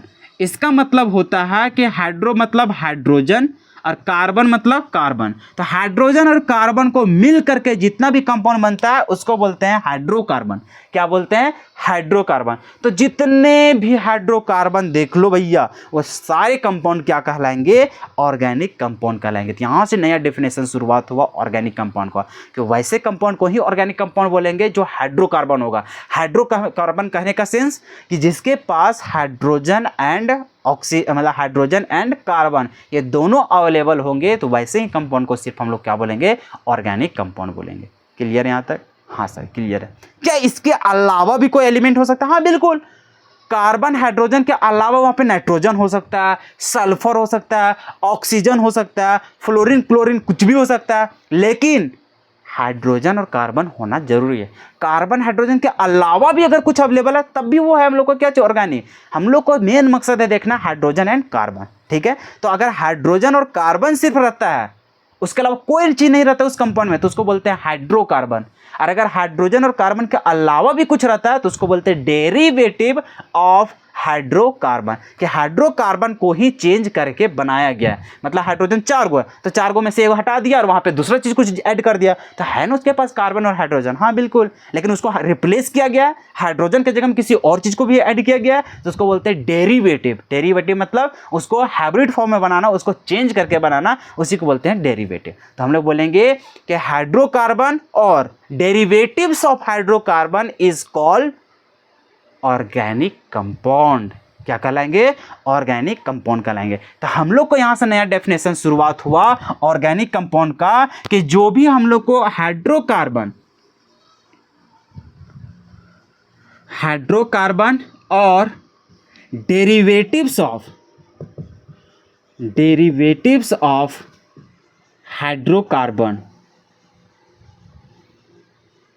तो इसी को हम लोग क्या बोलेंगे, ऑर्गेनिक कंपाउंड के नाम से जाना जाएगा। और ये डेरिवेटिव्स ऑफ हाइड्रोकार्बन कहने का मतलब जिसके पास हाइड्रोजन और कार्बन के अलावा भी कुछ अगर अवेलेबल रहे तो उसको बोलते हैं derivative of hydrocarbon. I think कि यहाँ तक सारा बात समझ में आ गया होगा। इनऑर्गेनिक के लिए भैया पहले से ही सही है, इसके लिए कोई नया मॉडिफाइड नहीं आया डेफिनेशन, ठीक है। लेकिन इसके लिए ऑर्गेनिक को सही वे में डिफाइन करने के लिए हम लोगों को ये बोलना है, कभी भी जवाब मत बोलना कि कार्बन से मिलने वाला कंपाउंड को ऑर्गेनिक कंपाउंड, गलत हो जाएगा।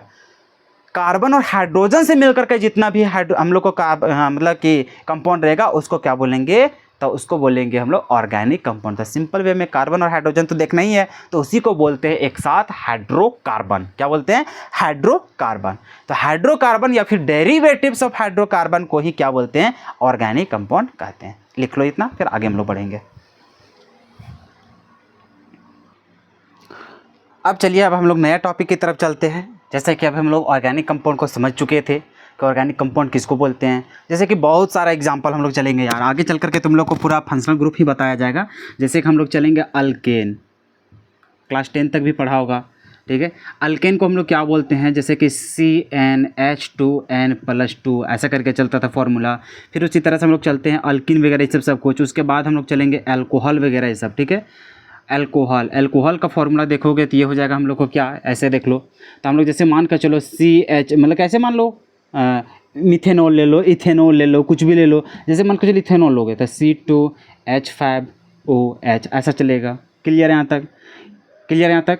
जैसे कि यहाँ पे क्या होता है कि एक हाइड्रोजन को, जैसे यहाँ पर क्या है 2 हाइड्रोजन था, ठीक है। जैसे 2n, यहाँ पर भी 2n होता है, लेकिन यहाँ पे +2 होता है, यहाँ पे +1 हो जाता है। इसका अगर जनरल फार्मूला देखोगे तो इसका फार्मूला ये हो जाता है CnH2n+1, और यहाँ पर हो जाता है प्लस में O आ जाता है। क्या आ जाता है, OH आ जाता है। क्या आ जाता है, OH। तो यहीं से आ जाता है हम लोग को O और H आ जाता है। क्लियर है। तो इस तरह का फॉर्मूला चलता है।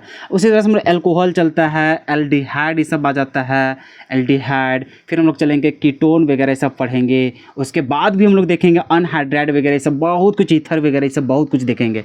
तो वो सारा कुछ हम लोग को क्या चलेगा, ऑर्गेनिक कंपाउंड। लेकिन वहाँ तक अभी पहुँचेंगे, धीरे धीरे हम लोग सब कुछ जानेंगे, ठीक है। कुछ कुछ आप लोग भी जान रहे होंगे पहले से ही, तो कुछ कुछ हम लोग बाद में सीख लेंगे, ठीक है। तो अभी हम लोग सबसे पहले जानते हैं कि चलो ठीक है सर, हम लोग ऑर्गेनिक कंपाउंड के बारे में जान गए, ठीक है सर।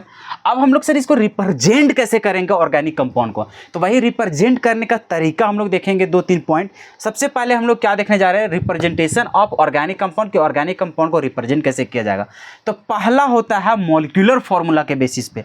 हम लोग को क्या है कि ऑर्गेनिक कंपाउंड जैसे दिया रहता है, जैसे अभी तुम लोग देखा, क्या देखा कि सर हम लोग यहाँ पे ये देखे कि मान के चलिए प्रोपेनॉल है, क्या है प्रोपेनॉल। तो ऐसे कैसे लिखेंगे, तो सर जैसे मान के चलिए इथेनॉल ही है, तो इथेनॉल के कैसे लिख रहा था कि C2H5 और OH था सर, तो ये था उसका।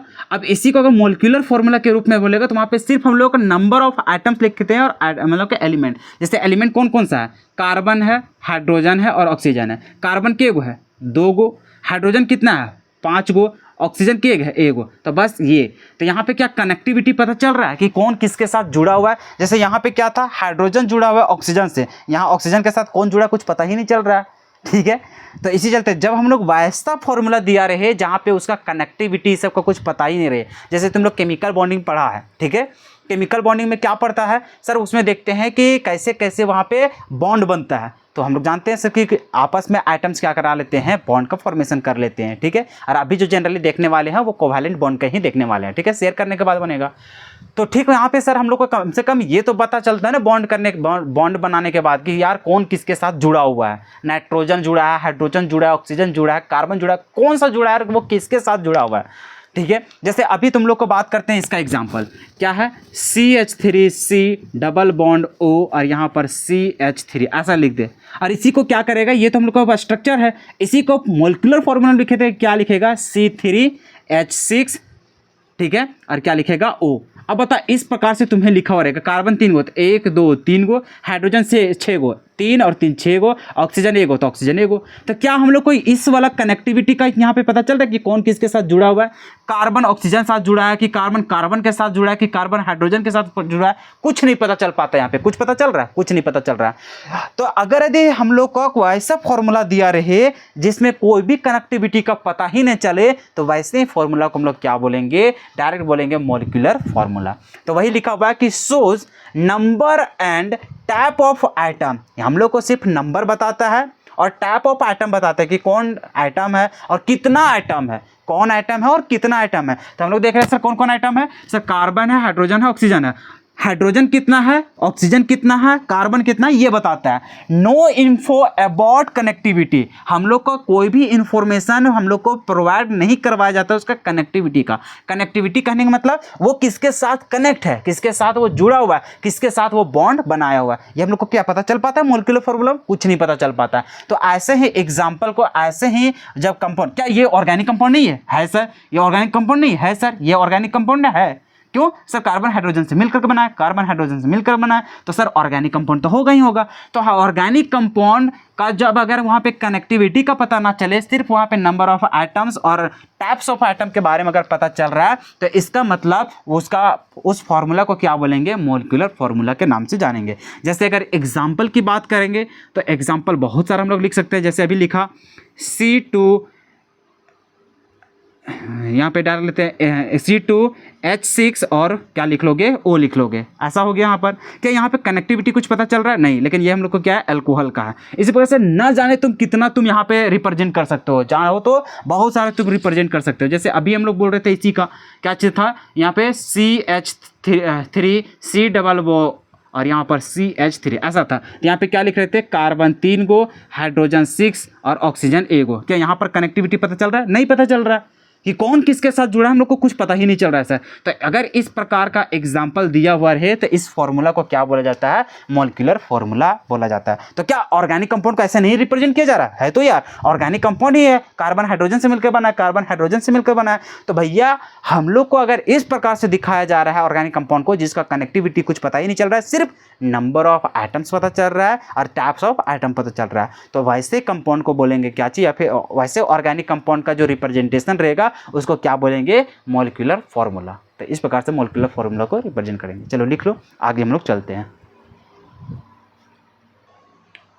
अब देखो नेक्स्ट जो इसका रिप्रेजेंटेशन है ऑर्गेनिक कंपाउंड का, पहला तो हम लोग देख लिए उसका मॉलिक्यूलर फार्मूला, जिसमें से कोई भी कनेक्टिविटी का पता ही नहीं चलता है, सिर्फ नंबर ऑफ एटम और टाइप्स ऑफ एटम, बस इतना पता चलता है।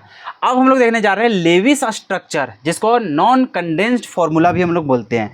नॉन कंडेंस्ड फार्मूला कहने का मतलब देखो भाई, यहाँ पे पूरा स्ट्रक्चर खोल के बता देगा, कनेक्टिविटी पूरा पता रहेगा, कौन किसके साथ जुड़ा है, कितना एटम वगैरह सब कुछ पता रहेगा। जैसे उसमें क्या था, सिर्फ नंबर ऑफ एटम पता चलता था और टाइप्स ऑफ एटम, कनेक्टिविटी का पता नहीं चलता था।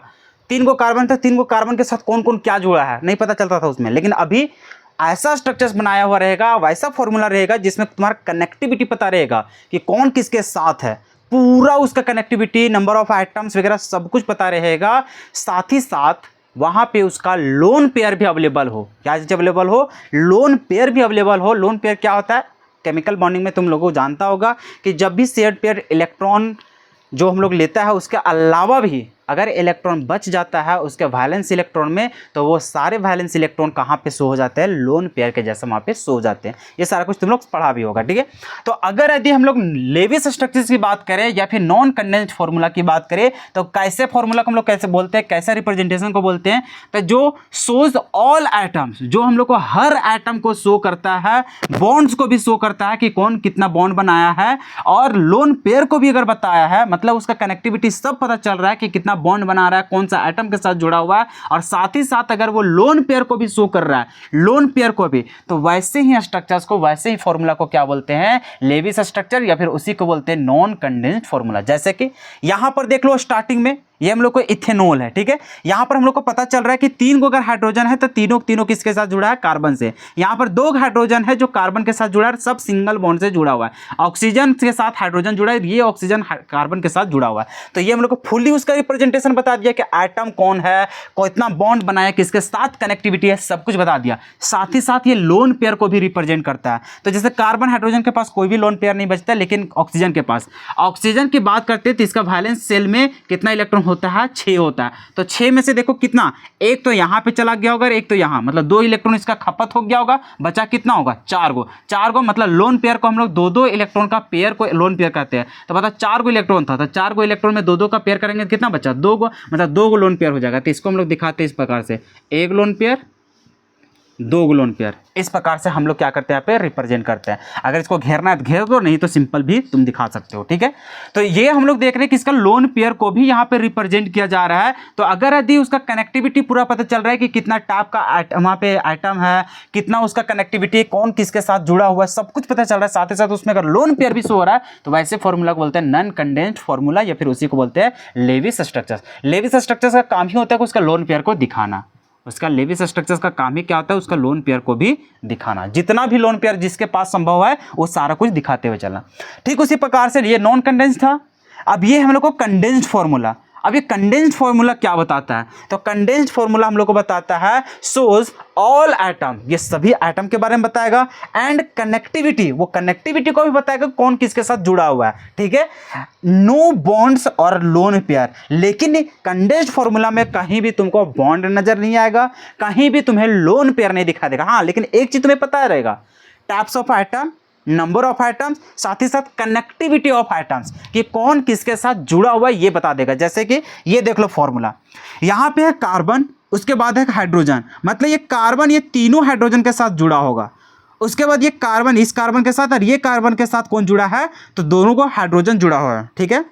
उसके बाद आगे पता चल रहा है कि ये कार्बन के साथ ऑक्सीजन जुड़ा हुआ है, और ऑक्सीजन के साथ कौन जुड़ा है, हाइड्रोजन। मतलब ये कनेक्टिविटी हम लोग को पता चल रहा है कि ये इसके साथ, फिर वो इसके साथ, फिर इसके साथ ये है, फिर ये इसके साथ, फिर इसके साथ ये, मतलब यहाँ पे कनेक्टिविटी पता चल रहा है, नंबर ऑफ आइटम्स पता चल रहा है, टाइप्स ऑफ आइटम पता चल रहा है, लेकिन क्या नंबर ऑफ बॉन्ड्स पता चल रहा है कि कौन कितना बॉन्ड बनाया है, क्या यहाँ पे कहीं बॉन्ड दिखाई दे रहा है, नहीं दिखाई दे रहा। कनेक्टिविटी पता चल रहा है कि कौन किसके साथ जुड़ रहा है, लेकिन यहाँ पे नंबर ऑफ बॉन्ड्स हम लोग को नहीं पता चल रहा है कि कितना हम लोग को बॉन्ड्स यहाँ पे बना रहा है। यहाँ पे कोई भी बॉन्ड कितना बना रहा है कि नहीं बना रहा है, कुछ भी हम लोग को पता नहीं चल रहा है। साथ ही साथ ऑक्सीजन के पास लोन पेयर होता है, जो कि लोन पेयर भी नहीं शो हो रहा है, तो इसको हम लोग क्या बोलते हैं, पूरी कंडेंस्ड फॉर्म, क्या बोलते हैं, कंडेंस्ड फॉर्म, जहाँ पे सिर्फ कनेक्टिविटी पता रहे, नंबर ऑफ बॉन्ड्स ना पता चले, साथ ही साथ उसका पास लोन पेयर का भी पता ना रहे। अगर सब कुछ पता चल रहा है, lone pair, number of bonds वगैरह सब कुछ, तो उसको बोलते हैं नॉन कंडेंस्ड फॉर्मूला, या फिर उसी को बोलते हैं लेविस स्ट्रक्चर्स। समझ में आ गया होगा, लिख लो यहाँ तक। चलो नेक्स्ट देख लो। जैसे कि अभी तक हम लोग देखे कंडेंस्ड फार्मूला, फिर देखे नॉन कंडेंस्ड फार्मूला। अब देखो दोनों का बीचों बीच, जिसको बोलेंगे पार्शियली कंडेंस्ड फार्मूला। अब ये क्या होता है देख लो। पार्शियली कंडेंस्ड फार्मूला, इसका मतलब कुछ उसका नेचर कुछ इसका नेचर। जैसे कि जब हम लोग पार्शियल मतलब कि नॉन कंडेंस्ड की बात करते थे तब क्या होता था सर, नॉन कंडेंस्ड में सब कुछ बता देता था, बॉन्ड, लोन पेयर वगैरह सब कुछ बता देता था। कंडेंस्ड में गए थे क्या हुआ सर, लोन पेयर पता ही नहीं रहता है उसका, सर क्या उसका बॉन्ड है वो भी नहीं पता चलता था, बस उसका कनेक्टिविटी पता चलता था। तो इसका मतलब अगर पार्शियली कंडेंस्ड फार्मूला भी है तब सर कहीं पे उसका कंडेंस्ड फार्मूला का कुछ यूज होगा और कुछ जगह नॉन कंडेंस्ड का फार्मूला का यूज होगा, मतलब दोनों का मिश्रण देखने को मिलेगा। तो यहाँ पे हम लोग देख रहे हैं क्या कि condensed structure that show some bonds and some lone pair. तो ये हम लोग को कंडेंस्ड स्ट्रक्चर ही होता है, लेकिन उसके पास कहीं कहीं हम लोग को स्ट्रक्चर्स मतलब कि उसमें बॉन्ड भी दिखा देगा, कहीं कहीं हम लोग को लोन पेयर भी दिखा देगा। कंडेंस्ड फार्मूला में कुछ भी बॉन्ड नहीं पता चलता था, हाँ सर। नॉन कंडेंस्ड में हम लोग को कहीं कहीं बॉन्ड वगैरह भी, मतलब पूरा बॉन्ड वगैरह सब कुछ पता चलता था, दोनों का मिश्रण। अब देखो यहाँ से यहाँ का बात करेंगे तो ये क्या कहलाएगा सर, ये कंडेंस्ड फार्मूला। और यहाँ से यहाँ तक बात करेंगे तो सर हम लोग को नॉन कंडेंस्ड, और यहाँ से यहाँ पूरा सर दोनों का मिश्रण है, कंडेंस्ड नॉन कंडेंस्ड, मतलब दोनों का मिला करके क्या हो जाता है पार्शियली कंडेंस्ड फार्मूला, जिसमें से कनेक्टिविटी सब कुछ पता रहे सब कुछ, लेकिन वो हम लोग को कहीं कहीं पे बॉन्ड ना पता चले, कहीं कहीं पे बॉन्ड पता चले, कहीं कहीं पे लोन पेयर पता चल जाए, इस प्रकार से। तो यहाँ पे देख लो, यहाँ पे कनेक्टिविटी से पता चल रहा है कि कार्बन के साथ हाइड्रोजन जुड़ा है, कार्बन के साथ हाइड्रोजन जुड़ा है, कितना बॉन्ड बनाया नहीं पता। तो भैया ये तो हम लोग को कंडेंस्ड फार्मूला बताता था, कनेक्टिविटी से बताता था, लेकिन उसका क्या हम लोग को बॉन्ड बना रहा है वो मतलब नहीं होता था। तो यहाँ से हम लोग कंडेंस्ड, यहाँ से हम लोग को नॉन कंडेंस्ड, क्योंकि यहाँ पे देखो बॉन्ड भी पता चल रहा है, लोन पेयर भी पता चल रहा है, तो दोनों का मिश्रण ही क्या कहलाता है पार्शियली कंडेंस्ड फार्मूला। जो हम लोग को कंडेंस्ड फार्मूला ही होता है, कंडेंस्ड स्ट्रक्चर ही होता है, लेकिन कहीं कहीं हम लोग को क्या शो करता है बॉन्ड, और कहीं कहीं लोन पेयर शो करता है, मिश्रण हो जाता है। ठीक है, लिख लो यहाँ तक, जल्दी से लिख लो। अब देखो इसका कहानी, अब हम लोग कुछ क्वेश्चंस कर लेते हैं। जैसे मान के चलो एक एग्जांपल है हमारे पास, क्या है तो इसको हम लोग बोलेंगे क्या चीज़, ब्यूटेनोन। क्या बोलेंगे, ब्यूटेनोन, ये कीटोन के अंदर आता है। अभी खैर नहीं जानता है, आगे सीख जाओगे। अब यहाँ पे देखो अभी तक जितना भी स्ट्रक्चर्स देखे, रिप्रेजेंटेशन, सबको हम लोग लिखते हैं। ये हम लोग को दिया हुआ है एक फॉर्मूला, ठीक है, एक हम लोग को कंपाउंड दिया हुआ है। अब इसको हम लोग क्या करना है, लिखते हुए चलना है। जैसे सबसे पहले हम लोग क्या देखे थे, मोलिक्यूलर फार्मूला। क्या हम लोग देखे थे, मोलिक्यूलर फार्मूला। अब बताओ इसका मोलिक्यूलर फार्मूला कैसे लिखोगे सर। मोलिक्यूलर फार्मूला हम लोग को क्या देखते थे, तो सर सिर्फ और सिर्फ हम लोग दिखते थे नंबर ऑफ एटम्स और टाइप ऑफ एटम। बताओ कितने टाइप का है, तो sir carbon, hydrogen and oxygen, 3 type का दिखा, मतलब कार्बन, हाइड्रोजन, ऑक्सीजन। बता कार्बन कितना, 1 2 3 4 गो, तो यहाँ पे लिखते थे 4 गो। हाइड्रोजन कितना, 3 2 5 और 3 8। ऑक्सीजन कितना, 1 गो। तो ये हो गया हम लोग को क्या चाहिए, मोलिक्यूलर फार्मूला। वही हम लोग जब बात करते हैं, पहला तो हम लोग समझ गए, फिर हम लोग चलते हैं सेकेंड। सेकेंड में क्या था सर, सेकेंड में था हम लोग को non condensed formula, non condensed formula या फिर स्ट्रक्चर। इसमें क्या होता था सर, इसमें क्या होता था, सब चीज़ पता चलता था, बॉन्ड, साथ ही साथ उसका लोन पेयर, कनेक्टिविटी, सब कुछ पता चलता था। तो इसको कैसे करेंगे, तो सर हमारे पास यहाँ पे कार्बन है, तो कार्बन, इसका बॉन्ड भी दिखाते थे हम लोग पूरा पूरी। तो यहाँ पे हाइड्रोजन है 3 गो, तो तीनों बॉन्ड दिखा दो, 1 गो 2 गो 3 गो, ऐसा करके। फिर अब ये कार्बन किसके साथ जुड़ेगा, ये वाला कार्बन के साथ जुड़ गया। इस कार्बन के पास कितना हाइड्रोजन, 2 गो, तो यहाँ हो जाएगा 1 गो का हाइड्रोजन, या नीचे हो जाएगा 1 हाइड्रोजन। फिर कार्बन किसके साथ जुड़ा है, इस कार्बन के साथ जोड़ लो। कार्बन के साथ डबल बॉन्ड बनाया है, डबल बॉन्ड, कौन जुड़ा है, ऑक्सीजन। फिर इधर कौन जुड़ा है, सिंगल बॉन्ड में कौन, कार्बन। फिर इस कार्बन के साथ कौन जुड़ा है, 3 गो हाइड्रोजन, तो जोड़ दो, 1 हाइड्रोजन, 2 हाइड्रोजन, 3 गो हाइड्रोजन। क्लियर है। अब यहाँ पे क्या इसको पूरा पूरी बोलेंगे नॉन कंडेंस्ड, नहीं सर, क्यों, क्योंकि अभी लोन पेयर नहीं दिखा है। तो देखो कार्बन कितना बॉन्ड बनाया, 2 गो, मतलब 2 इलेक्ट्रॉन गया, इसका बचा कितना, 4 गो। इसका मतलब इसके पास 2 गो क्या हो जाएगा, लोन पेयर। क्या आ जाएगा, 2 गो लोन पेयर। आई थिंक ये समझ में आ गया होगा। तो इसी को बोलते हैं नॉन कंडेंस्ड फार्मूला। अब मान के चलो मैं तीसरा कन्वर्ट करने जा रहे हैं। तीसरा में क्या था हम लोग को, कंडेंस्ड फार्मूला। क्या था हम लोग को, कंडेंस्ड फार्मूला, कंडेंस्ड फार्मूला या फिर कंडेंस्ड स्ट्रक्चर। ठीक है। कंडेंस्ड फॉर्मूला में क्या होता था सर, हम लोग सिर्फ कनेक्टिविटी का पता चलता है, यहाँ पे बॉन्ड वगैरह का बात नहीं करते हैं, नहीं लोन पेयर का। तो जैसे हम लोग सर ये कार्बन की बात करते हैं, तो कार्बन है जी हमारे पास, कार्बन कितना हाइड्रोजन के साथ जुड़ा है, तो 1 2 3, तो इसका कनेक्टिविटी बता दो कि 3 को हाइड्रोजन इसके साथ जुड़ा है तो H3 हो गया, ठीक है। अब फिर ये इसके बाद कौन है, कार्बन, तो यहाँ पे कार्बन दिखा दिए। कार्बन के साथ कितना जुड़ा हुआ है सर, 2 हाइड्रोजन, तो यहाँ पे लिख देंगे क्या चीज, H2। फिर ये कार्बन के बाद कौन है, ये वाला कार्बन, कार्बन के साथ क्या है, ऑक्सीजन, ऑक्सीजन यहाँ पे लिख देंगे। पता नहीं चलना चाहिए कितना बॉन्ड बनाया, बताएंगे ही नहीं, लोन पेयर भी नहीं दिखाना। अब देखो इसके बाद कौन है, कार्बन, तो अब यहाँ पे कार्बन चलेंगे, कार्बन के साथ कितना चीज जुड़ा हुआ है, 3 को हाइड्रोजन, तो यहाँ पे लिख देंगे, ये वाला नहीं देना है, ठीक है। यहाँ पर सिर्फ हम लोग लिखेंगे क्या चाहिए, कार्बन, और हाइड्रोजन कितना, 3 को। तो यहाँ पे देखो types of item, number of item, साथ ही साथ उसका कनेक्टिविटी भी पता चल रहा है, कार्बन के साथ हाइड्रोजन, कार्बन के साथ हाइड्रोजन, कार्बन के साथ ऑक्सीजन, कार्बन के साथ हाइड्रोजन, कौन कितना, इस कार्बन के साथ 3 को हाइड्रोजन, इस कार्बन के साथ 2 हाइड्रोजन, इस कार्बन के साथ 1 ऑक्सीजन, इस कार्बन के साथ 3 को हाइड्रोजन, सब कुछ कनेक्टिविटी पता चल रहा है, तो इसको बोलते हैं कंडेंस्ड फॉर्मूला। फिर हम लोग चलते हैं चौथा हम लोग को क्या होता था, पार्शियली, क्या होता, partially condensed formula, partially condensed formula. अब ये पार्शियली कंडेंस्ड फॉर्मूला क्या होता था, अरे भैया ये दोनों का मिश्रण है कि कहीं सब में तो कनेक्टिविटी तो पता होना चाहिए, लेकिन कनेक्टिविटी के साथ साथ कहीं पे उसका बॉन्ड भी दिखा दो और उसका लोन पेयर भी दिखा दो। सेम ये जो कंडेंस्ड फॉर्मूला होता है वही हूबहू होता है। जैसे यहाँ पर अगर हम लोग बात करेंगे पार्शियली कंडेंस्ड में, तो वो कुछ नहीं, वो कंडेंस्ड फॉर्मूला ही है, मतलब CH3 CH2 CO और CH3, यही कंडेंस्ड फॉर्मूला। लेकिन इसमें कहीं कहीं बॉन्ड दिखा देते हैं और कहीं कहीं लोन पेयर भी। तो इसको कुछ नहीं करोगे, खाली इतना कर दोगे ना, इस ऑक्सीजन को हटा करके डबल बॉन्ड ऑक्सीजन, तो देखो बॉन्ड पता चल गया, साथ ही साथ यहाँ पे 2 को लोन पेयर दिखा दो, हो गया। इसी को बोल देंगे हम लोग नॉन, मतलब पार्शियली कंडेंस्ड। कैसे, कनेक्टिविटी पता है, बॉन्ड भी पता है, कहीं कहीं क्या सभी जगह बॉन्ड पता है कि नहीं, सभी जगह बॉन्ड कर दोगे तो वो तो बन जाएगा नॉन कंडेंस्ड। हमको तो पार्शियली चाहिए, पार्शियली में कहीं कहीं कंडेंस्ड होना चाहिए, कहीं कहीं नॉन कंडेंस्ड भी होना चाहिए। नॉन कंडेंस्ड का पहचान कि बॉन्ड दिखा दो, लोन पेयर दिखा दो, दिखा दिए। कंडेंस्ड का मतलब कहीं पर भी बॉन्ड वगैरह ना दिखाओ, तो देखो इधर नहीं दिखा है, दोनों का मिश्रण हो गया। तो इस प्रकार से हम लोग रिप्रेजेंट करना जान रहे हैं, ठीक है। तो आई थिंक कि सब समझ में आ गया। इसको एग्जाम्पल को लिखो और साथ ही लिखो ये सारा कुछ, ठीक है। उसके बाद हम लोग चलेंगे सबसे इंपॉर्टेंट, जिसको हम लोग बोलेंगे क्या, बॉन्ड लाइन स्ट्रक्चर्स। चलो जी लिख लो इसको। चलो सबसे लास्ट एंड सबसे इम्पॉर्टेंट, इस टॉपिक को बहुत ज़्यादा ध्यान से देखना है, क्योंकि हम लोग को जो सबसे ज़्यादा जो इम्पॉर्टेंट है वो यही है, ठीक है। इसी का हम लोग ज़्यादा यूज करने वाले हैं। क्या हम लोगों का बॉन्ड लाइन स्ट्रक्चर किस तरह से रिप्रेजेंट करना है, बार बॉन्ड लाइन स्ट्रक्चर्स में क्या होता है ये बॉन्ड लाइन स्ट्रक्चर, बारीकी से समझना, एग्जाम्पल भी अच्छा से समझना, ठीक है। सबसे पहले हम लोग देख रहे हैं पहला पॉइंट क्या है, only carbon carbon bonds are represented. मतलब हम लोग जब बॉन्ड लाइन स्ट्रक्चर्स की जब बात करते हैं,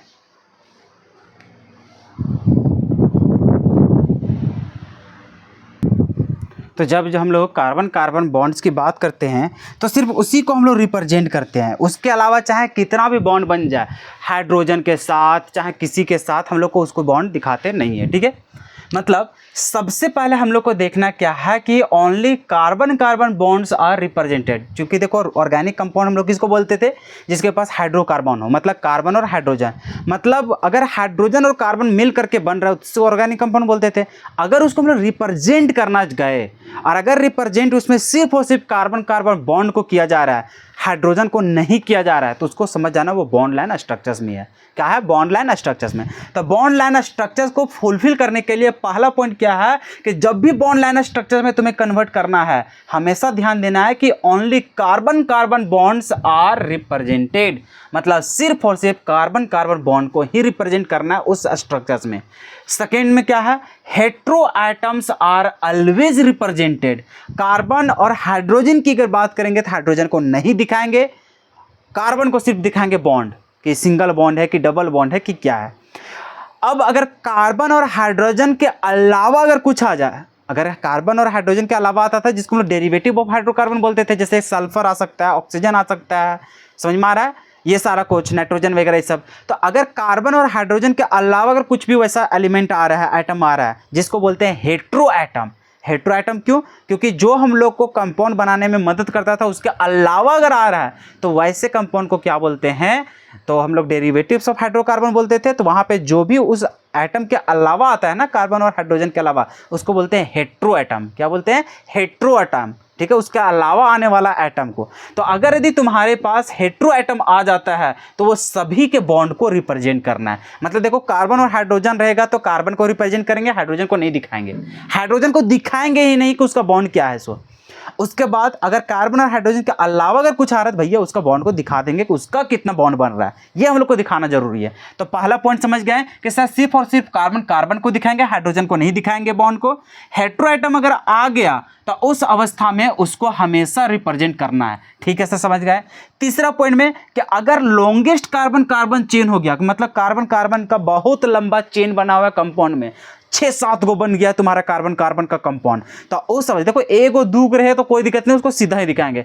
अगर तुम्हारा बहुत बड़ा संख्या में बन गया, कार्बन कार्बन के बीच में बॉन्ड बन गया, तो अगर वैसे कार्बन का कंपाउंड रहा तो उसको कैसे दिखाओगे? तो उसको दिखाना है जिग जैग पैटर्न में। तो वही लिखा हुआ है कि longest carbon carbon chain is represented in zig zag pattern. अब ये जिग जैग पैटर्न में क्या होता है? तो इस प्रकार से दिखाना होता है, इस प्रकार से। क्लियर है? तो हम लोग समझ गए हैं कि sir only carbon carbon bonds are represented, hetero atom are always represented, longest carbon chain is represented in zig zag pattern. मतलब उन लोग को कैसा दिखाएंगे? जिग जैग पैटर्न में उसका बॉन्ड को दिखाएंगे। क्लियर है? ये बॉन्ड की बात कर रहा है, बॉन्ड को। ठीक है, तो यहाँ पे उसका जो भी चेन रहेगा उसको जिग जैग मोशन में करना है। ठीक है, हाँ सर आगे देखते हैं हम लोग।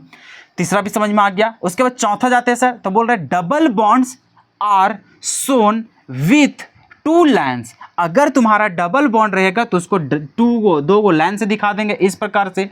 अगर सिंगल बॉन्ड है तो उसको 1 लाइन से, डबल बॉन्ड है तो उसको 2 लाइन से दिखा देंगे, और ट्रिपल बॉन्ड रहेगा तो उसको 3 गो लाइन से दिखा देंगे। क्लियर है यहाँ तक? हाँ सर। तो अब हम लोग को जो इसको स्ट्रक्चर्स को दिखाना है, बॉन्ड लाइन स्ट्रक्चर्स को, उसको जिग जैग मोशन में दिखाना है, जिग जैग पैटर्न में दिखाना है। और यहाँ पर सिर्फ कार्बन कार्बन को ही बॉन्ड को दिखाएंगे। अब यहाँ पे थोड़ा सा समझो, इतना समझाने के बावजूद भी तुम्हें अच्छा समझ में नहीं आया होगा। चलो आओ समझते हैं। पहला नंबर एग्जाम्पल को समझो। ठीक है, इसको कैसे जिग जैग पैटर्न में बदलना है, इसको कैसे बॉन्ड लाइन स्ट्रक्चर में जाना है, सारा पॉइंट को हम लोग मद्देनजर रखते हुए इसको कन्वर्ट करेंगे। देखो कैसे। हम लोग यहाँ पे देखेंगे हाइड्रोजन, हाइड्रोजन का कोई लेना देना नहीं। अच्छा, यहाँ पे हेटेरो एटम है क्या? नहीं सर, सिर्फ कार्बन और हाइड्रोजन से मिलकर बना है। बिल्कुल, तो कार्बन और हाइड्रोजन से मिलकर के बना है, तो यहाँ पर सिर्फ और सिर्फ जब भी हम लोग बॉन्ड लाइन स्ट्रक्चर में जाएंगे सिर्फ कार्बन कार्बन का बॉन्ड दिखाएंगे, बाकी किसी का नहीं दिखाएंगे।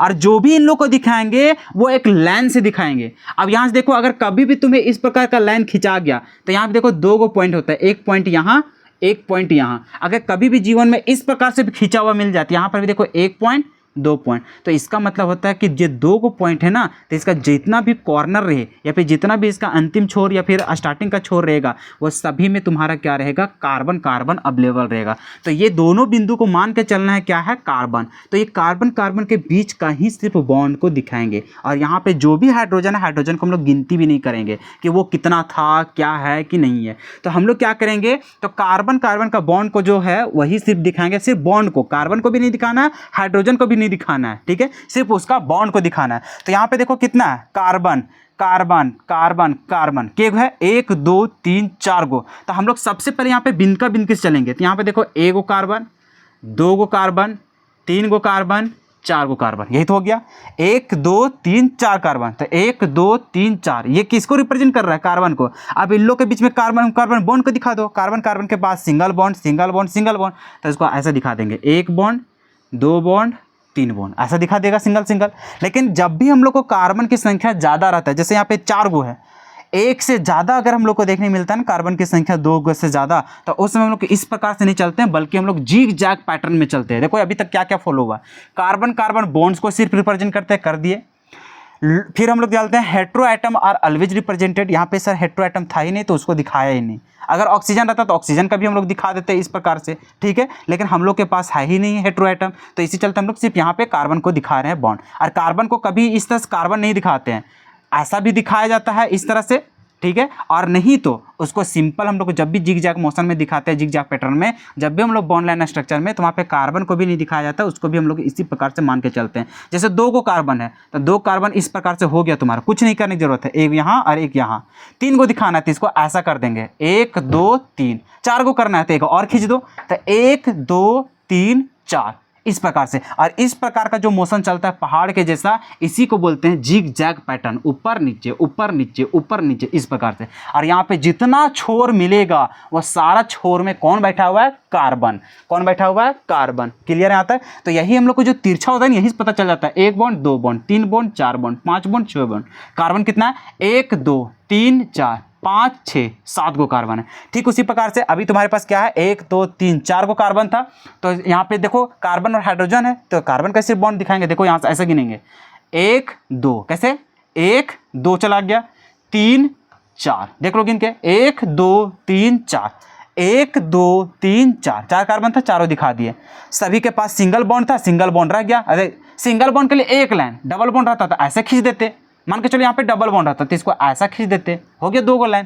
तो ये डबल बॉन्ड बना दिया, कार्बन कार्बन के बीच में डबल बॉन्ड। लेकिन हम लोग के पास यहाँ पे डबल बॉन्ड था नहीं, सिंगल बॉन्ड था। तो इस प्रकार से हम लोगों को क्या करना है? शो करना है। जैसे आगे देख लो, जैसे मान के चलो इसमें कार्बन कितना है? 1 2 गो, तो 2 है तो ऐसे दिखा देंगे। क्लियर आता है? ये हो गया 1 कार्बन, ये हो गया 2 गो कार्बन।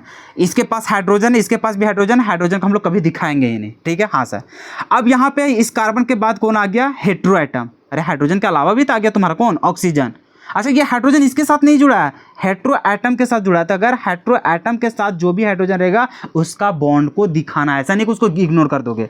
हम लोग को क्या है कि जब भी हेट्रो एटम से आएगा तो उसको हमेशा तुम्हें रिप्रेजेंट करना पड़ेगा उसका बॉन्ड को। तो यहाँ से तो 2 कार्बन हो गया। अब तुम्हारा 2 कार्बन के बाद कौन जुड़ा था? ऑक्सीजन। तो ऑक्सीजन का भी बॉन्ड दिखाना पड़ेगा। ऑक्सीजन कितना बॉन्ड से जुड़ा है? सिंगल बॉन्ड से। तो ये हो गया सिंगल बॉन्ड। सिंगल बॉन्ड में कौन जुड़ा है? ऑक्सीजन जुड़ा हुआ है। देखो यहाँ से क्या हो गया? 1 कार्बन 2 कार्बन, दूसरा कार्बन वाला कौन जुड़ा है? हाइड्रोजन। किस बॉन्ड से? सिंगल बॉन्ड से। अब ये ऑक्सीजन के साथ क्या हाइड्रोजन नहीं जुड़ा है? हाइड्रोजन जुड़ा है। तो कभी भी हाइड्रोजन अगर हेट्रो एटम के साथ जुड़ा है ना तो उस हाइड्रोजन को दिखाएंगे। तो यहाँ से क्या हो जाएगा? हाइड्रोजन। इस प्रकार से तुम्हारा बॉन्ड का फॉर्मेशन होगा।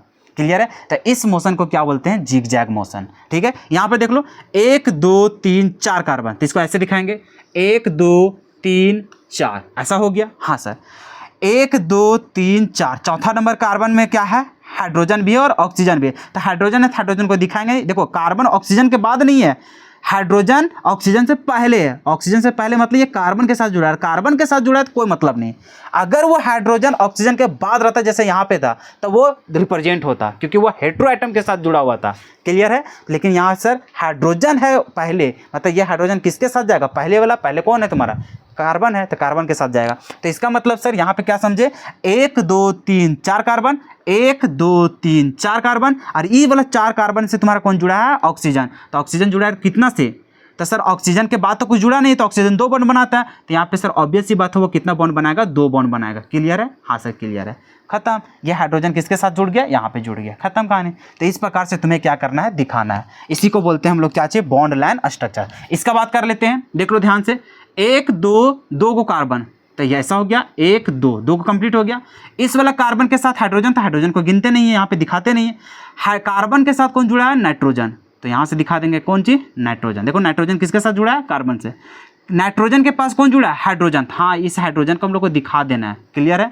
अब ये नाइट्रोजन किसके साथ जुड़ा होगा? कार्बन के साथ। कार्बन कितना है? 1 2 गो, तो यहाँ से हो जाएगा 1 गो कार्बन, फिर यहाँ से 2 कार्बन हो गया। तो 1 2 3 4, 4 गो कार्बन, 1 2 3 4 गो कार्बन। हाइड्रोजन को काउंट ही नहीं करते, हाइड्रोजन वहाँ वाला होगा जहाँ पे हेट्रो एटम से जुड़ा रहेगा। हेट्रो एटम यहाँ था तो दिखा दिया हाइड्रोजन को, बाकी नाइट्रोजन एगो तो नाइट्रोजन एगो हो गया। इसका देखो 1 2 3 4, 4 गो कार्बन, 1 2 3 4 हो गया 4 गो। अब इसके साथ 2 गो ऑक्सीजन, तो एक तो चला जाएगा इसके साथ क्या चीज?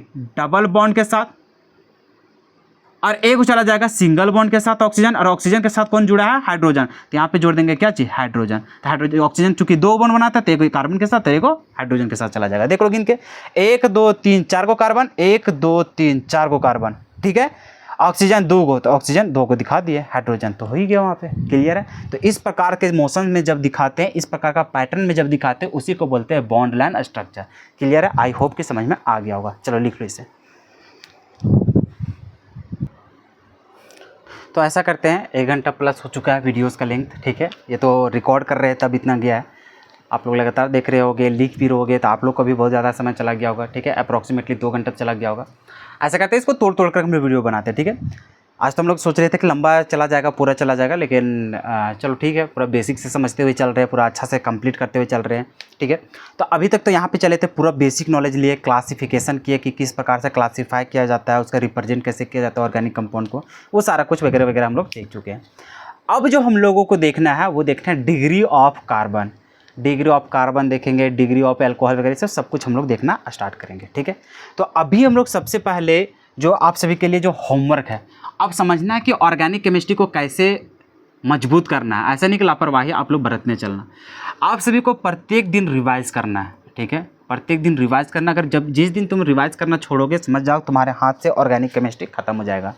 फिजिकल पढ़ने का तरीका अलग होता है, इनऑर्गेनिक पढ़ने का तरीका अलग होता है, बट ऑर्गेनिक केमिस्ट्री बार बार तुम्हें रिवीजन मांगेगा, बार बार रिवीजन मांगेगा। कहे नहीं तुम 10 मिनट ही देख के आओ, लेकिन प्रत्येक दिन तुम्हें रिवाइज करना ही पड़ेगा, अदरवाइज तुम्हारा ऑर्गेनिक केमिस्ट्री खत्म हो जाएगा, समझ ही नहीं आएगा बाद में, ठीक है।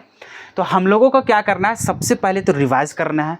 दूसरी बात ये है कि जहाँ पे हम क्वेश्चंस करवाते रहते हैं, वो क्वेश्चंस को बार बार तुम्हें प्रैक्टिस भी करना है। मतलब जैसे मान के चलो, अभी हम लोग बात कर रहे थे, किसका बात कर रहे थे, पूरा जिग जैग वाला में चल रहे थे, बॉन्ड लाइन स्ट्रक्चर्स में। तो वो बॉन्ड लाइन स्ट्रक्चर का जितना भी क्वेश्चंस था, वो क्वेश्चंस को दोबारा से क्वेश्चंस को लिखो और क्वेश्चंस लिखने के बाद उसे सॉल्व करो, ठीक है। हालांकि हम यहाँ पे कुछ क्वेश्चंस भी दे देते हैं, उसे होमवर्क के तौर पर तुम लोग क्या करना, बना करके आना। जैसे अभी तुम लोग को कन्वर्ट क्या है, जिग जैग में करना है, ठीक है। क्या करना है, जिग जैग में। या फिर ऐसा करते हैं हम लोग, एक वो फॉर्मूला देते हैं, पांचों तुम लोग कन्वर्ट करके आना। हम यहाँ पे सिर्फ क्वेश्चंस दे देते हैं, ठीक है। क्वेश्चन दे देते हैं, जैसे अभी तुम लोग रिप्रेजेंटेशन देखा, क्या चीज़ देखा, रिप्रेजेंटेशन। अब रिप्रेजेंटेशन में देखा तो यहाँ पे 5 तरह का देखा। जैसे कि सबसे पहले देखा मॉलिक्यूलर फार्मूला देखा, उसके बाद देखा condensed, non condensed, partially condensed देखा। उसके बाद तुम लोग देखा क्या चीज़, तो जिग जैग वाला देखा, जिसको हम लोग बॉन्ड लाइन स्ट्रक्चर्स देख रहे थे। तो यहाँ पे हम क्वेश्चन दे देते, तुम लोग को पाँचों कन्वर्ट करके लेते आना है। जैसे इससे पहले भी क्वेश्चन नहीं करवाए थे यहाँ पे कि मॉलिक्यूलर फार्मूला लिखवाए थे और इसका आंसर लिखे थे। फिर यहाँ पे हम लोग देखे थे क्या, नॉन कंडेंस्ड फार्मूला वाला लिखे थे, इसको स्ट्रक्चर्स बनाए थे। उसके बाद कंडेंस्ड देखे थे, पार्शियली कंडेंस्ड देखे थे। उसके बाद तुम लोग पाँचों में देना क्या चाहिए, बॉन्ड लाइन स्ट्रक्चर्स। यहाँ पे हम क्वेश्चन देते हैं, तुम लोग बना करके आना, ठीक है। होमवर्क में ये तुम लोग को होमवर्क रहेगा, कन्वर्ट कर लेना, ताकि आज का जितना भी टॉपिक है वो खत्म हो जाए। कल भी इसको हम एक्सप्लेन कर देंगे, उसके बाद हम लोग आगे चलेंगे क्या चीज़, डिग्री ऑफ कार्बन वगैरह सब, ठीक है। तो धीरे धीरे हम लोग ऐसा ही चलेंगे, बहुत जल्दी खत्म कर देंगे चैप्टर को, ठीक है। देखो क्वेश्चंस क्या है हम लोगों के पास।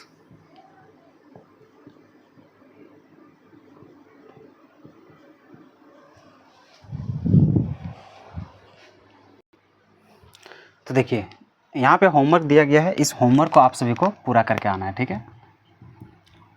होमवर्क में देखो 5 को सवाल दिए हुए हैं, ये सारे सवालों को कन्वर्ट करना है मतलब जो रिप्रेजेंटेशन हम लोग कर रहे थे 5 तरह का किए, जिसमें से बॉन्ड लाइन भी आया था, कंडेंस्ड आया था, नॉन कंडेंस्ड आया था, पार्शियली आया था, मॉलिक्यूलर फार्मूला आया था। उस पाँचों में से इसको क्या करना है, कन्वर्ट करके आना है। इसको सॉल्व कैसे करोगे, जैसे पहला नंबर क्वेश्चन लिखोगे, इसके नीचे क्या लिखोगे, तो इसके नीचे सॉल्व करोगे। सबसे पहले मॉलिक्यूलर फार्मूला के लिए लिखोगे, कैसा लिखोगे यहाँ पे।